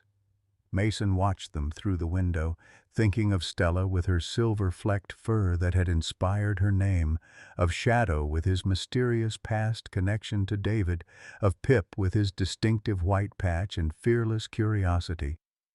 "Be safe out there," he whispered to the night. "Be what you were born to be." And somewhere in the vast darkness of the Appalachian forest, as if in answer, a raccoon called. November arrived with a vengeance, stripping the trees bare and painting the mountains with the stark beauty of approaching winter. Mason spent his days preparing the cabin for the cold months ahead, chopping extra firewood, insulating windows, storing preserved food from his garden. Each task took longer than it once had, his body protesting movements that had been effortless in his younger years. Trevor visited every weekend without fail, often bringing his 10-year-old son Michael along.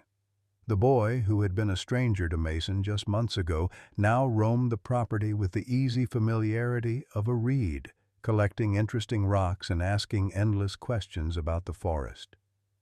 "He reminds me of your father," Mason told Trevor one crisp afternoon as they watched Michael examine deer tracks near the creek. "Has that same curiosity about everything?" Trevor nodded, his breath forming clouds in the cold air. "He's been asking about the raccoons nonstop since I told him the story. Disappointed he hasn't seen them yet. Been nearly 3 weeks since the storm," Mason acknowledged. "Reckon they've moved on properly this time. Found winter quarters deeper in the forest." He didn't mention the hollowness this knowledge left in his chest. The conservation easement had moved forward, with final paperwork expected by year's end. Sarah Wilson had become an unexpected ally, using her connections with wildlife organizations to highlight the property's ecological importance. Even local sentiment had shifted, with many longtime residents supporting Mason's fight against whispering pines after stories of questionable tax assessments emerged.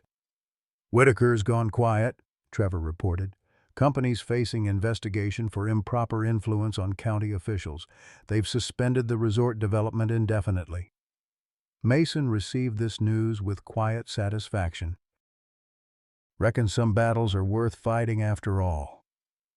As November progressed, Mason reluctantly began preparing for his temporary relocation to town. Trevor had renovated the apartment above his law office, making it accessible for an older person with arthritic joints. Mason insisted on bringing Rusty and a few precious mementos, unwilling to leave behind the tangible connections to his life with Emily and David. The evening before his planned departure, Mason sat on his porch despite the biting cold, surveying the land that had been his home for decades. The thought of leaving, even temporarily, created a physical ache in his chest. This cabin had sheltered his joys and sorrows, had witnessed the full arc of his life from young veteran to aging widower. Just for the worst months, he reminded himself aloud. Be back by spring planting. As darkness fell, Mason reluctantly went inside, building a final fire in the hearth that would need to remain cold until his return. He moved through the cabin, touching familiar objects, saying a silent farewell to the space that had been his sanctuary. In the kitchen drawer, his hand found the small photo album Trevor had recovered. Pictures of David with Shadow, the raccoon that had improbably returned 15 years later.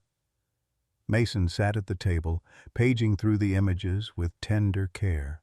His son's smiling face beamed up at him, forever young, forever frozen in time. "Wish you could have seen it, son," he murmured. "Your raccoon coming back. Your boy becoming a man to be proud of.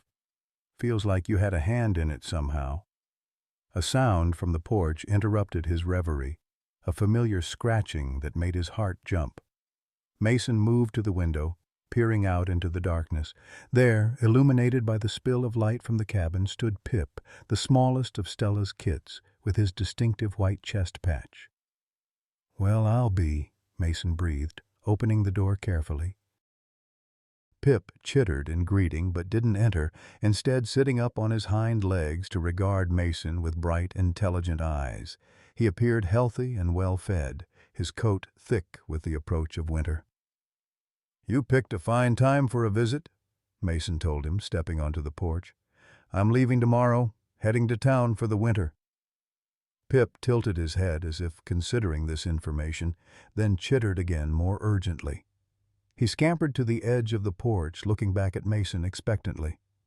"You want me to follow you? At this hour?" Mason shook his head. "I'm too old for midnight adventures, little one."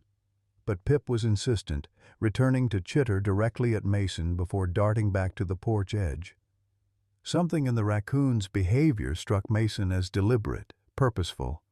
All right, he conceded, reaching for his coat and flashlight. "Let me get my boots." Moments later, bundled against the cold, Mason followed as Pip led him across the clearing toward the forest edge. The raccoon moved with confidence, frequently looking back to ensure Mason was following. They entered the woods along a game trail Mason knew well, though navigating it by flashlight presented challenges his younger self wouldn't have noticed. "Not too far now," Mason cautioned, his breath forming clouds in the frigid air. "These old bones can't handle a long trek." Pip chittered as if in understanding, then veered off the main trail toward a small ravine that Mason rarely visited. The raccoon scrambled down the slope with ease, waiting at the bottom for Mason to follow more carefully. At the ravine's bottom, Pip led him to a hollow beneath an ancient oak's massive roots, a natural den enlarged by what appeared to be deliberate digging. Mason crouched, shining his flashlight into the opening. What he saw made his breath catch. Within the den, illuminated by the flashlight beam, lay Stella on a bed of leaves. Her silver-flecked fur was unmistakable, though she appeared thinner than when he'd last seen her. More concerning was her labored breathing and the unusual position of her hind leg, which was swollen and clearly injured. "Oh, Stella," Mason murmured, understanding immediately why Pip had sought him out. "What happened to you, girl?" Stella acknowledged his presence with a soft chitter, too weak to show alarm at the human intrusion into her den. Near her huddled 3 of her grown kits, while Shadow was noticeably absent. Mason assessed the situation with growing concern. Stella's injury appeared serious, possibly a broken leg, maybe worse. In her weakened state, with winter approaching, her chances of survival were slim. "We need to get you help," he told her, though the logistics seemed impossible. He couldn't carry her up the ravine alone, not with his arthritic joints and the treacherous footing. As if reading his thoughts, Pip chittered again, moving to stand beside Stella protectively. The message seemed clear. Help her here. Mason weighed his options. Leaving to fetch Trevor would mean hours of delay. Hours Stella might not have if her injury was as severe as it appeared. Attempting to move her alone could worsen her condition, yet staying meant exposure to the cold night for longer than was wise at his age.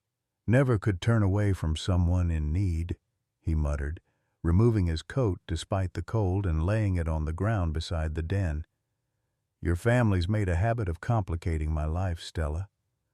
Working with careful movements, Mason examined Stella's injured leg by flashlight. His years of hunting had taught him the basics of animal anatomy, enough to recognize that while the leg was badly swollen, it might not be broken.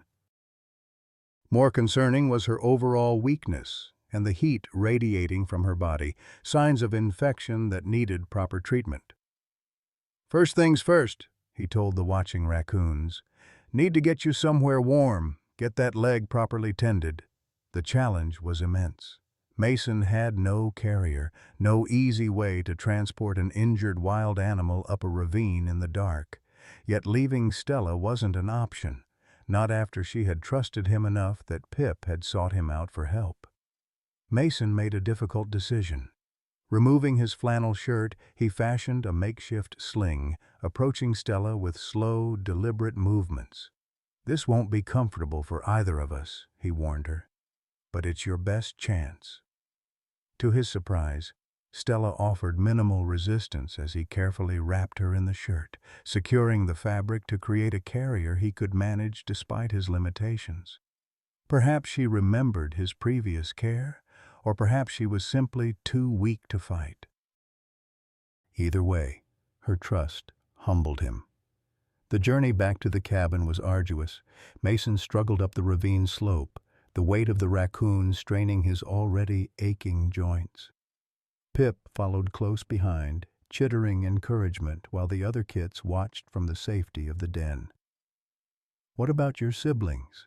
Mason asked Pip between labored breaths. "Will they be all right without their mama?" Pip simply continued following, offering no insight into the fate of the other raccoons. Mason could only hope they were old enough now to survive independently until Stella could be returned to them. By the time Mason reached the cabin, sweat soaked his undershirt despite the cold and his hands trembled with exertion. He carried Stella inside, gently placing her on a bed of towels near the fire. "First aid for raccoons wasn't in my plans tonight," he told her as he heated water. "But I reckon we've moved beyond wildlife rehabilitation protocols at this point." Working by firelight, Mason cleaned Stella's injured leg, finding a deep puncture wound that had become infected. Years of treating his own hunting injuries guided his hands as he carefully disinfected the wound, applied antibiotic ointment from his first aid kit, and wrapped the leg in clean bandages. "Probably a fight with another animal," he surmised, noting additional scratches across her back.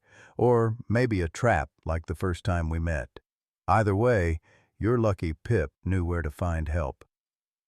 Throughout the treatment, Stella remained unnaturally docile, her bright eyes watching Mason with what he could almost believe was recognition. Pip stayed close, occasionally chittering to Stella as if reassuring her. When he had done all he could, Mason called Trevor despite the late hour. "Need you to contact Dr. Wilson," he explained after briefly recounting the night's events. "First thing tomorrow." "Estella needs proper veterinary care." "You want me to come now?" Trevor asked, concern evident in his voice. Mason considered the offer, tempted by the thought of support, but ultimately shook his head, though Trevor couldn't see it. "No point both of us losing sleep. I've done what I can for tonight. We'll manage till morning." After ending the call, Mason settled into his armchair near the fire, unwilling to leave Stella alone in her vulnerable state. Pip curled up beside her, grooming her fur with gentle paws in a gesture that spoke of deep familial bonds. "You're a good son," Mason told the small raccoon. "Looking out for your mama like that." As the night deepened, Mason found himself talking softly to the raccoons, sharing stories of David and Emily, of the cabin's history, of his own long life among these mountains. Whether Stella and Pip understood made little difference. The words were a comfort to Mason himself, a connection across the divide between human and wild. Funny how life circles back, he mused, as exhaustion began to claim him. Found you injured by the creek in spring, and here we are again in fall. Maybe some connections aren't meant to be broken, just transformed.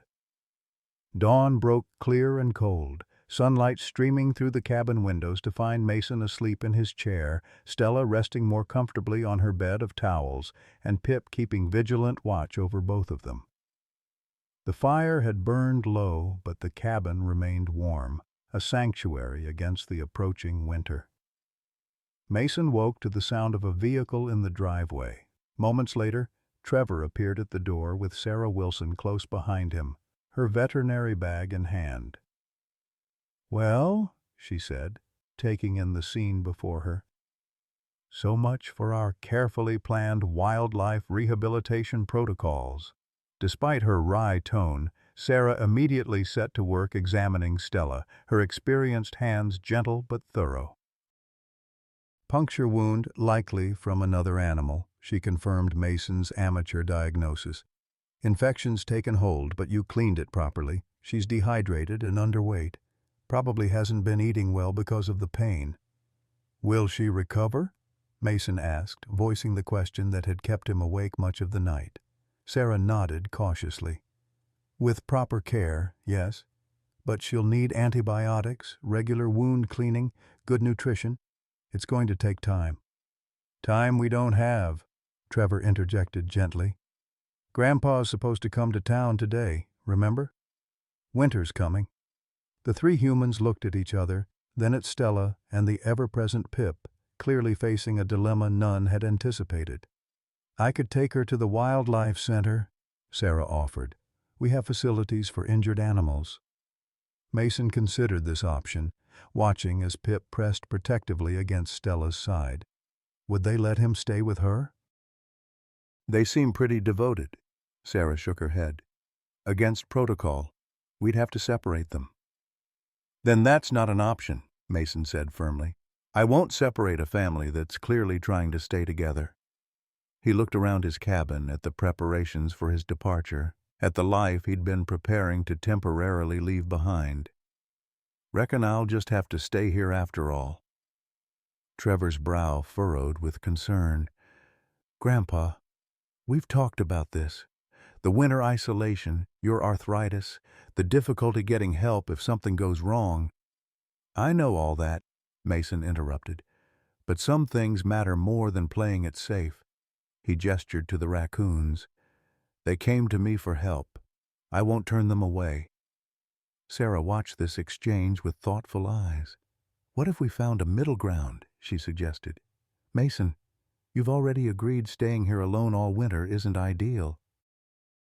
"But Trevor, your grandfather clearly has a connection with these animals that could benefit their recovery."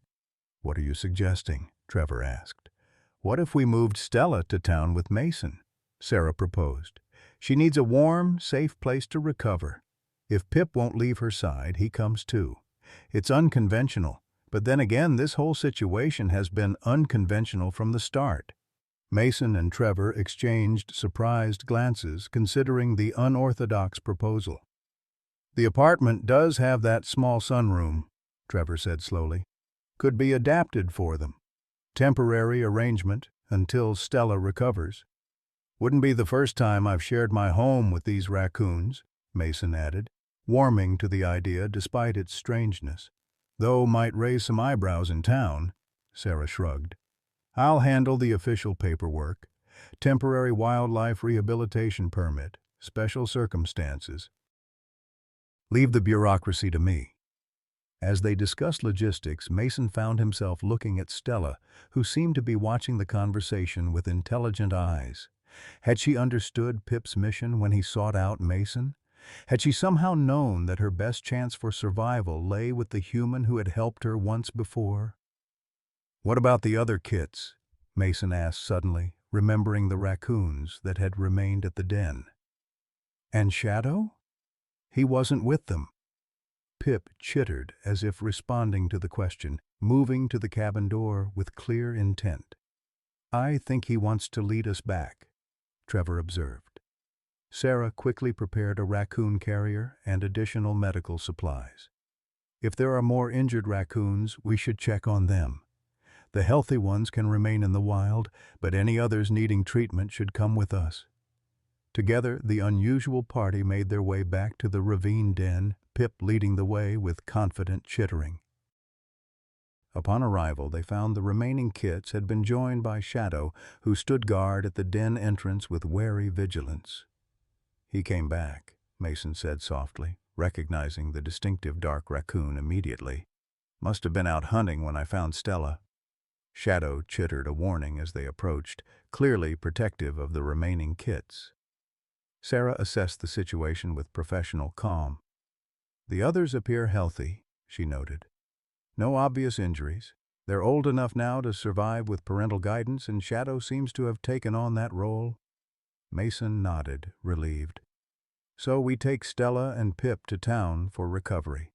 Shadow and the others stay wild, as they should be." The decision made, they prepared for departure.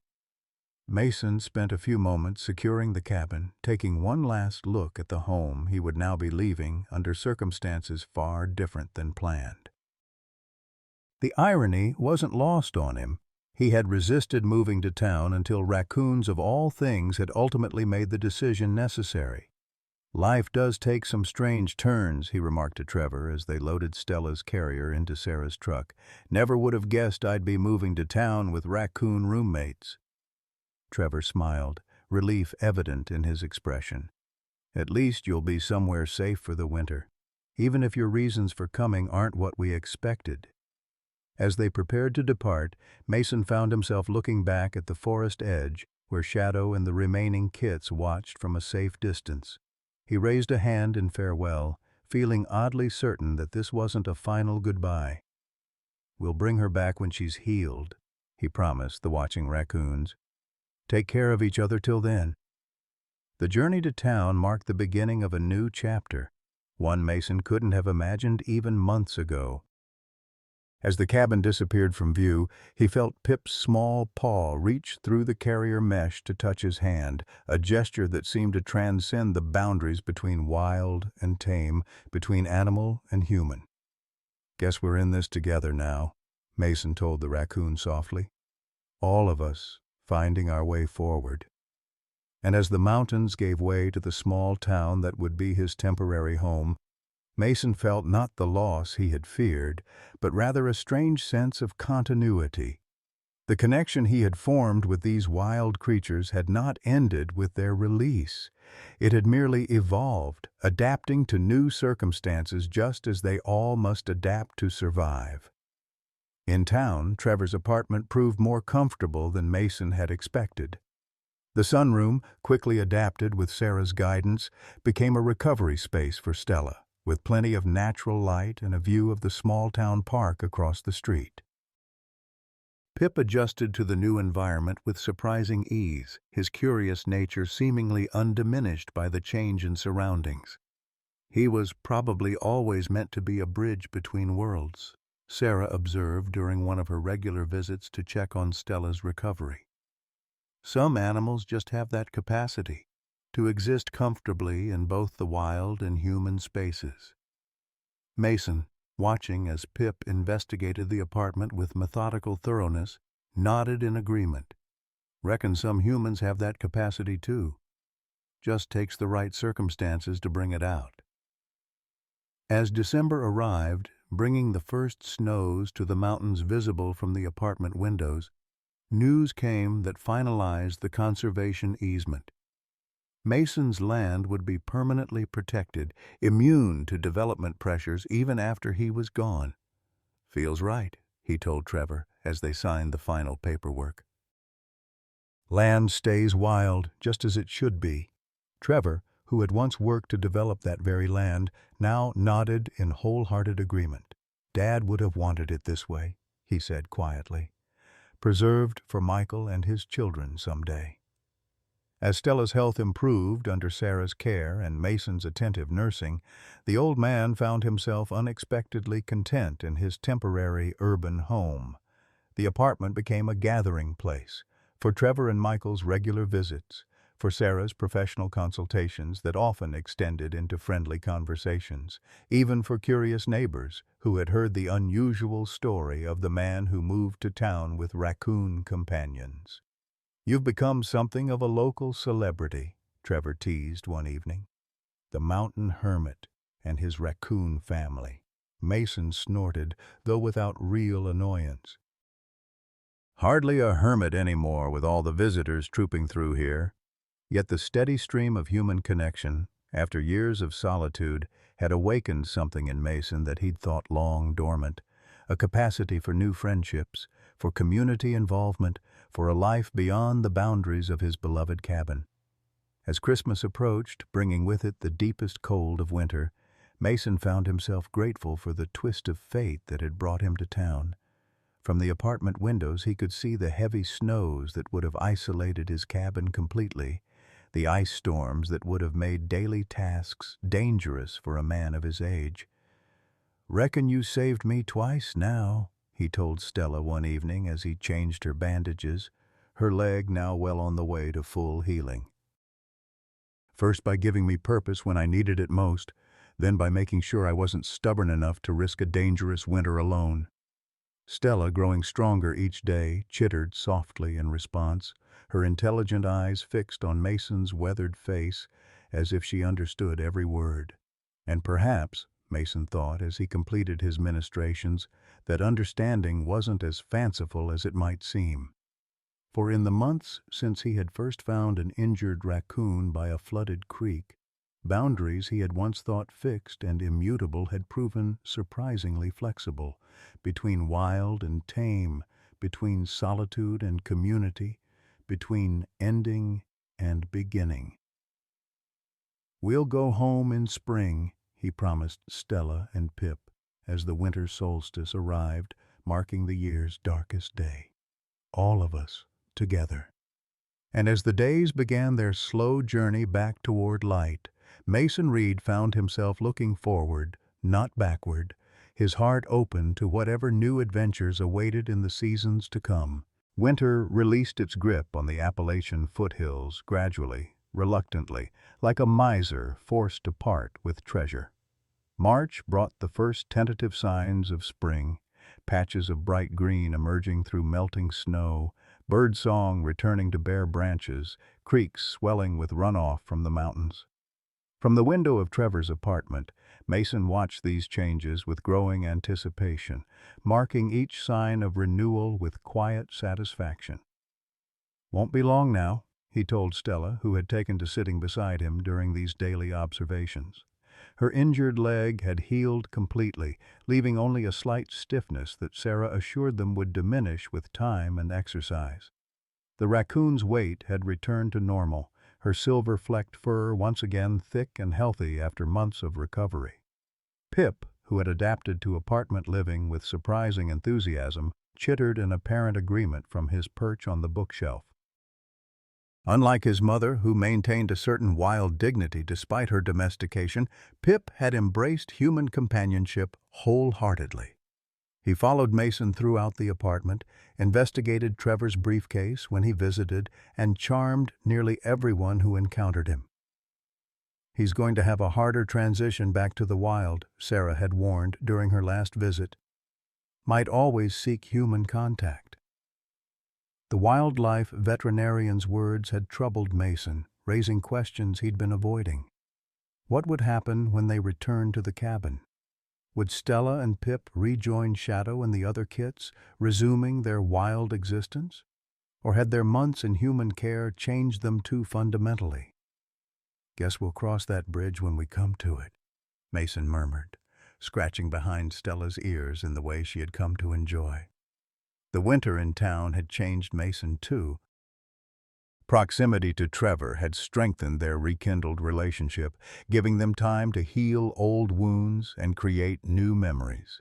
Michael had become a regular visitor, his initial shyness around his great-grandfather replaced by comfortable familiarity. The boy's fascination with the raccoons had sparked an interest in wildlife conservation that Trevor encouraged, seeing echoes of his own father in his son's enthusiasm. Mason had even formed unexpected friendships with Margaret from the apartment across the hall, who brought homemade soup and stayed for conversation, with Sheriff Bailey, who stopped by to play checkers and share local gossip, with Sarah, whose professional visits had evolved into a warm companionship that sometimes left Mason feeling like a schoolboy, despite his 70 years.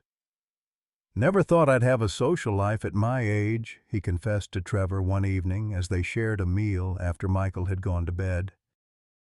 "Especially not one that included Raccoon roommates." Trevor smiled, the expression erasing years from his face. "Life's full of surprises, some of them actually good." The conservation easement had been finalized during the winter months, the legal protections for Mason's land now permanently in place.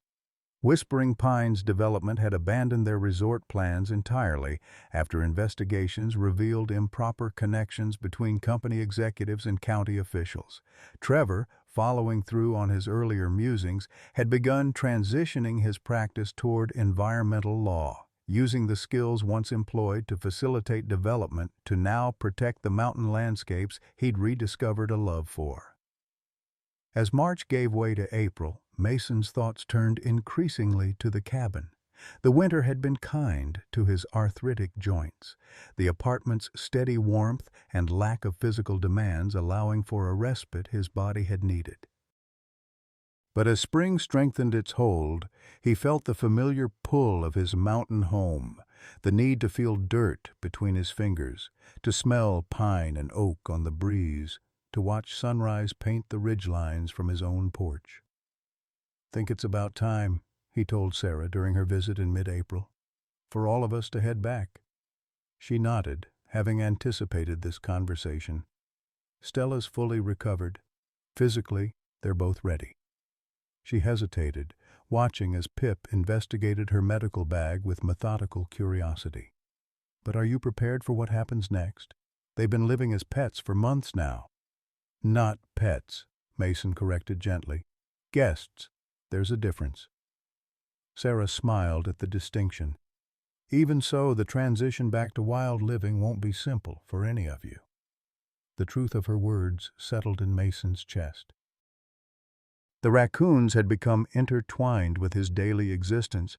Stella's quiet presence as he read by the window, Pip's antics as he explored the apartment's every corner, their shared meals and quiet evenings. The thought of returning them to the forest, of severing this unusual connection, created an ache he hadn't anticipated. "They need to be free," he said finally, as much to convince himself as to respond to Sarah. "That was always the plan." The following week brought final preparations for the return to the cabin. Trevor arranged for the driveway to be cleared of winter debris, checked that the cabin itself had weathered the season intact, and stocked the pantry with essentials.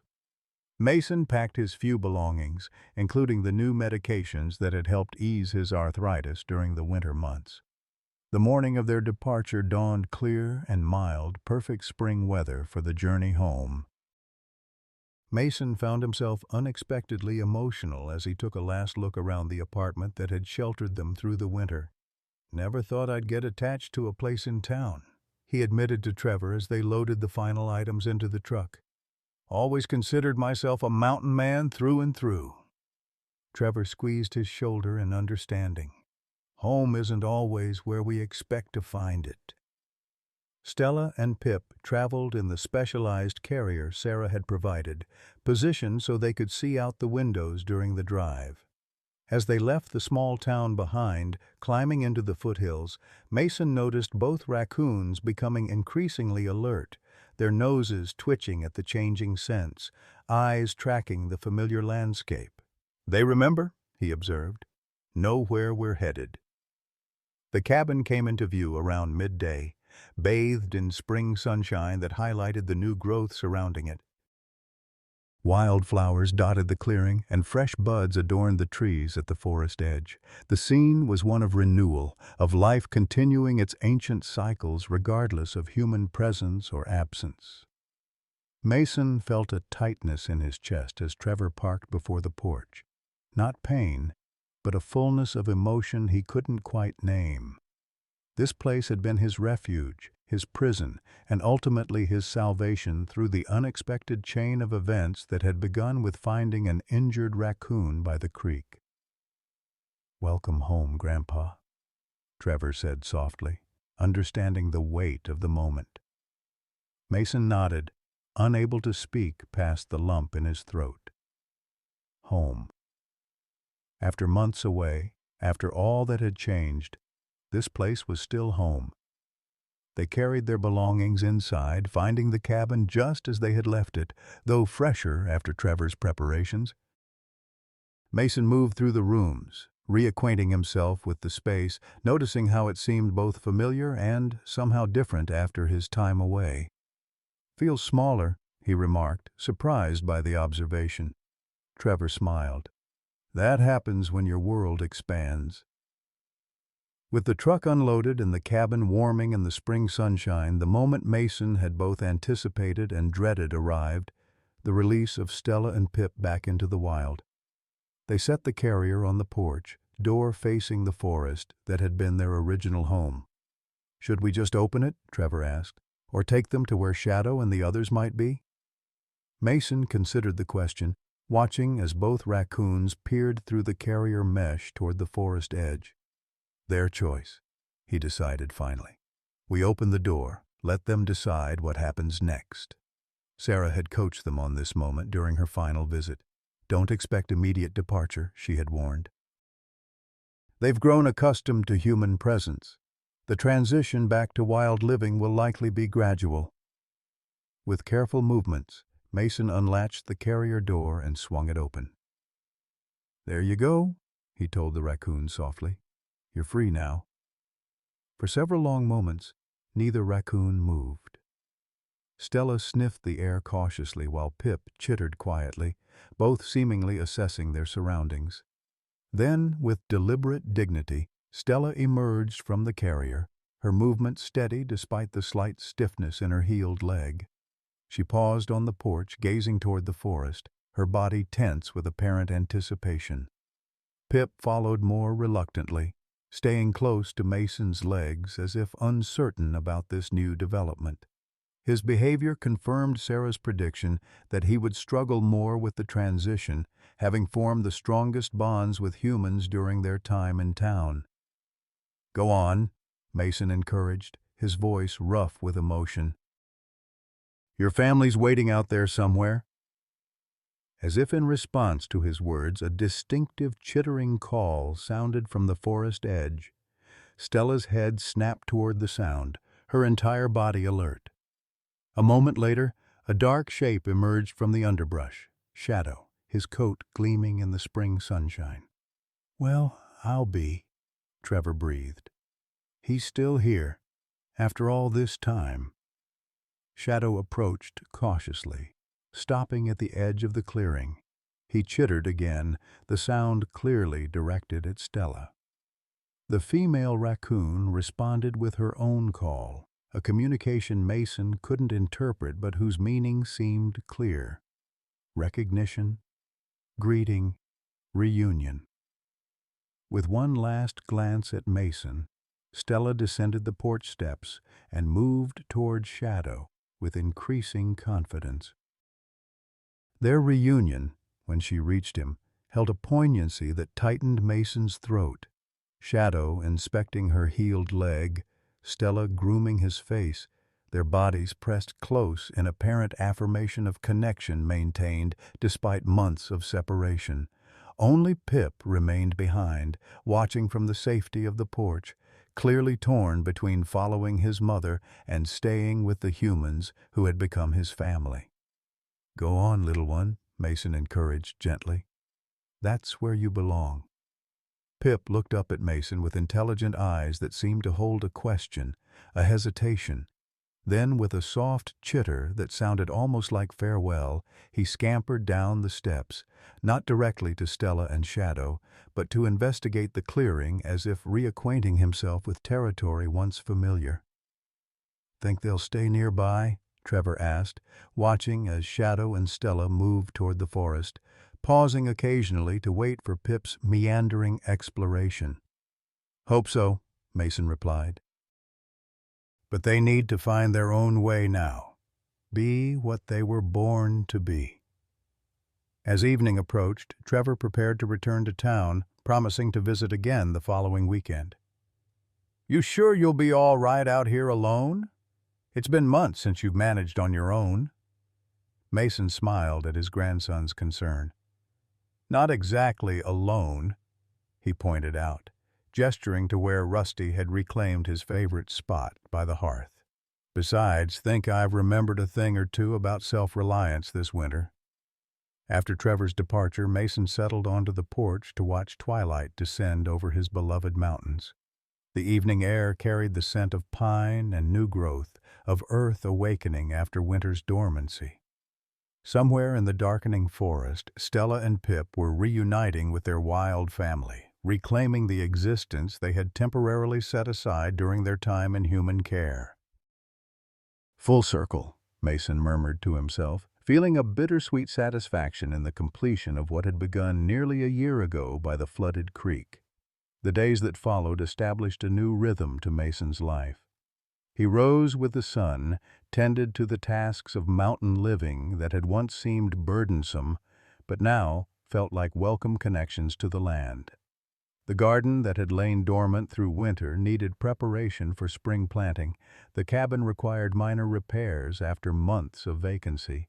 The woodpile needed replenishing for the coming year. Each task took longer than it once had, his body still limited by age and arthritis. But Mason approached the work with a patience he hadn't possessed before. The winter in town had taught him to accept help when needed, to recognize his limitations without surrendering to them entirely. When Trevor visited, Mason allowed his grandson to assist with the heavier tasks, their shared labor strengthening the bond between them.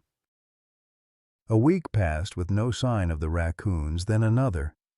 Mason told himself this was a positive development, evidence that they had successfully reintegrated into wild living, that the months of human care hadn't compromised their natural instincts. Yet each evening he found himself lingering on the porch, watching the forest edge with a wistfulness he couldn't quite suppress. "Foolishness," he chided himself. "They're better off out there, living as raccoons should." April gave way to May, bringing warmer temperatures and explosive growth across the mountain landscape. Mason's garden took shape under his careful tending, rows of vegetables emerging from the rich soil.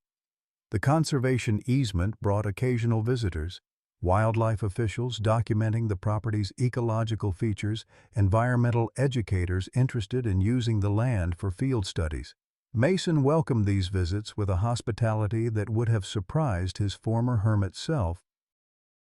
The winter among people had reawakened his capacity for human connection, reminding him of pleasures he had denied himself during years of isolated grieving. Sarah Wilson became a regular visitor, her professional interest in the local wildlife providing an initial excuse that gradually became unnecessary as their friendship deepened. Mason found himself looking forward to her visits, to their conversations that ranged from forest ecology to philosophy, to shared memories of times before development had changed the mountain communities.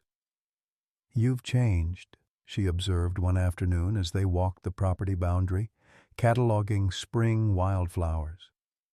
"From the first time I met you with those raccoons." Mason considered this assessment. "Reckon we all changed. Me, Trevor, even those raccoons.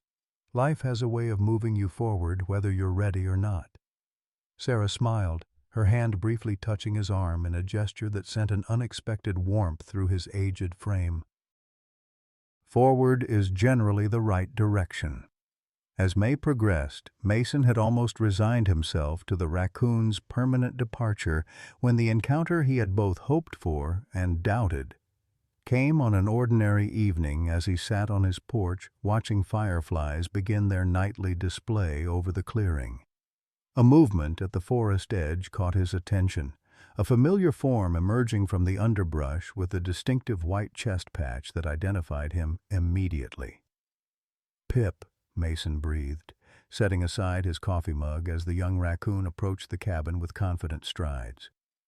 Pip chittered in greeting, climbing the porch steps without hesitation, as if returning from a brief absence rather than weeks in the wild. He inspected Mason thoroughly, sniffing his hands and clothes before settling beside him with a contented sound that needed no translation. "Well, hello to you, too," Mason said, his voice rough with emotion. "Wondered if you'd forgotten all about me." For nearly an hour, Pip remained on the porch, accepting Mason's gentle scratches behind the ears while chittering occasional updates that Mason wished he could understand. As darkness deepened, the raccoon finally rose, stretching in preparation for departure. "Heading home, are you?" Mason asked, surprised by how quickly his joy at the reunion had transformed into acceptance of its temporary nature. Pip chittered once more, then descended the porch steps, pausing at the bottom to look back at Mason as if ensuring he was watching. Then, with deliberate movements, the raccoon moved to the edge of the clearing where two familiar shapes waited, Stella and Shadow, observing from a cautious distance. Mason's breath caught as he recognized them. "The whole family came to visit," he murmured in wonder. Stella acknowledged his recognition with a brief chittering call before turning back toward the forest, Shadow at her side. Pip followed, looking back once more at Mason before disappearing into the darkness with his parents. The visit lasted less than 2 hours, yet it left Mason with a sense of completion, of rightness. The raccoons had found their balance, wild enough to thrive in the forest, yet connected enough to remember the human who had helped them through times of need. In the weeks that followed, the pattern continued. Every few days, usually at dusk, Pip would appear at the cabin, sometimes alone, sometimes accompanied by Stella or Shadow. The visits were brief but regular, a bridge between worlds that Mason came to treasure. "They've established territory nearby," Sarah confirmed after observing one such visit. "Which isn't surprising. Raccoons are adaptable, intelligent. They've found a middle path that works for them." "A middle path," Mason repeated thoughtfully. "Reckon that's what we're all looking for in the end." Spring blossomed fully into summer, bringing Trevor and Michael for extended visits. The boy was delighted by Pip's occasional appearances, sitting patiently on the porch in hopes of encountering the friendly raccoon. Mason watched their interactions with quiet satisfaction, seeing the seeds of the same connection to nature that had shaped his own life, that had defined David's too brief existence.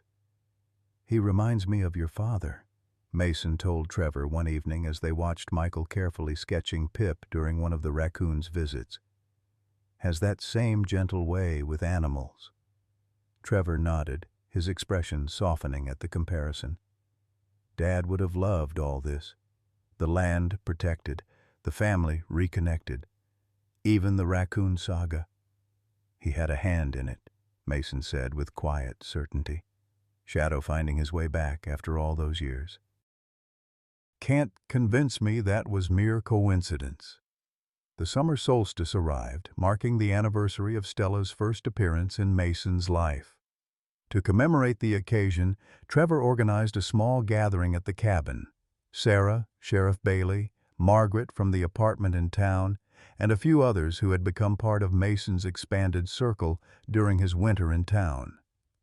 As twilight descended over the gathering, Mason found himself momentarily apart, standing at the forest edge while conversation and laughter continued on the porch behind him. The mountains stretched before him, bathed in the golden light of the setting sun, as eternal and unchanging as they had always appeared, yet constantly evolving in ways visible only across the span of a human lifetime. A familiar chittering sound drew his attention.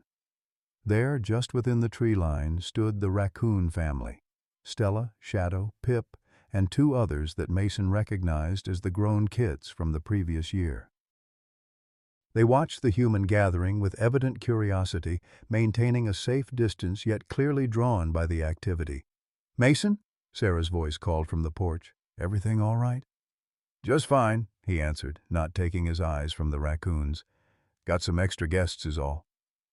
The others joined him at a respectful distance, falling silent as they observed the wild family at the forest edge. "They came for the party," Michael whispered in delight.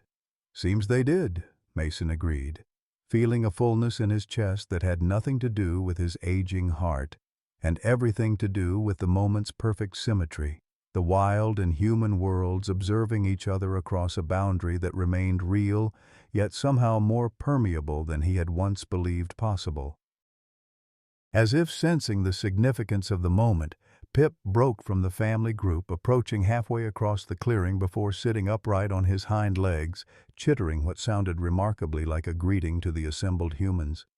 "Happy anniversary to you too," Mason replied softly. The Raccoon family remained at the forest edge for several minutes more, accepting this strange coexistence before melting back into the gathering darkness, returning to the wild domain that was their true home. As Mason rejoined his human family on the porch, accepting a plate of food from Margaret and a gentle touch on the shoulder from Sarah, he felt a sense of completion that had eluded him for decades. The grief that had defined so much of his later life hadn't vanished.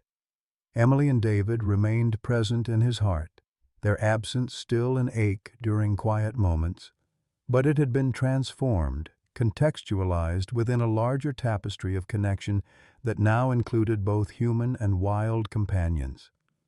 "You know," Trevor said quietly as they watched the first stars appear above the mountains, "when I first came back here last year, I thought you were crazy.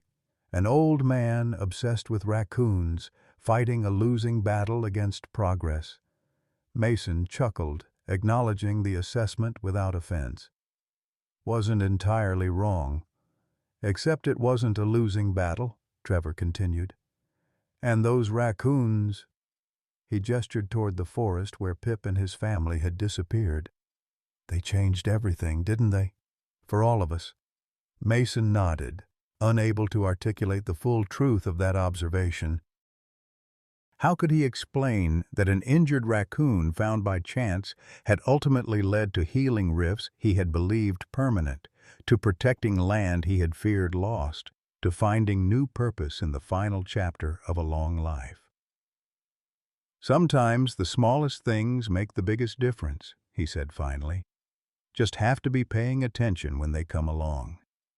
As the summer night deepened around them, stars emerging in all their mountain clarity above the protected forest that would remain wild long after Mason's time ended, he felt a contentment that transcended simple happiness.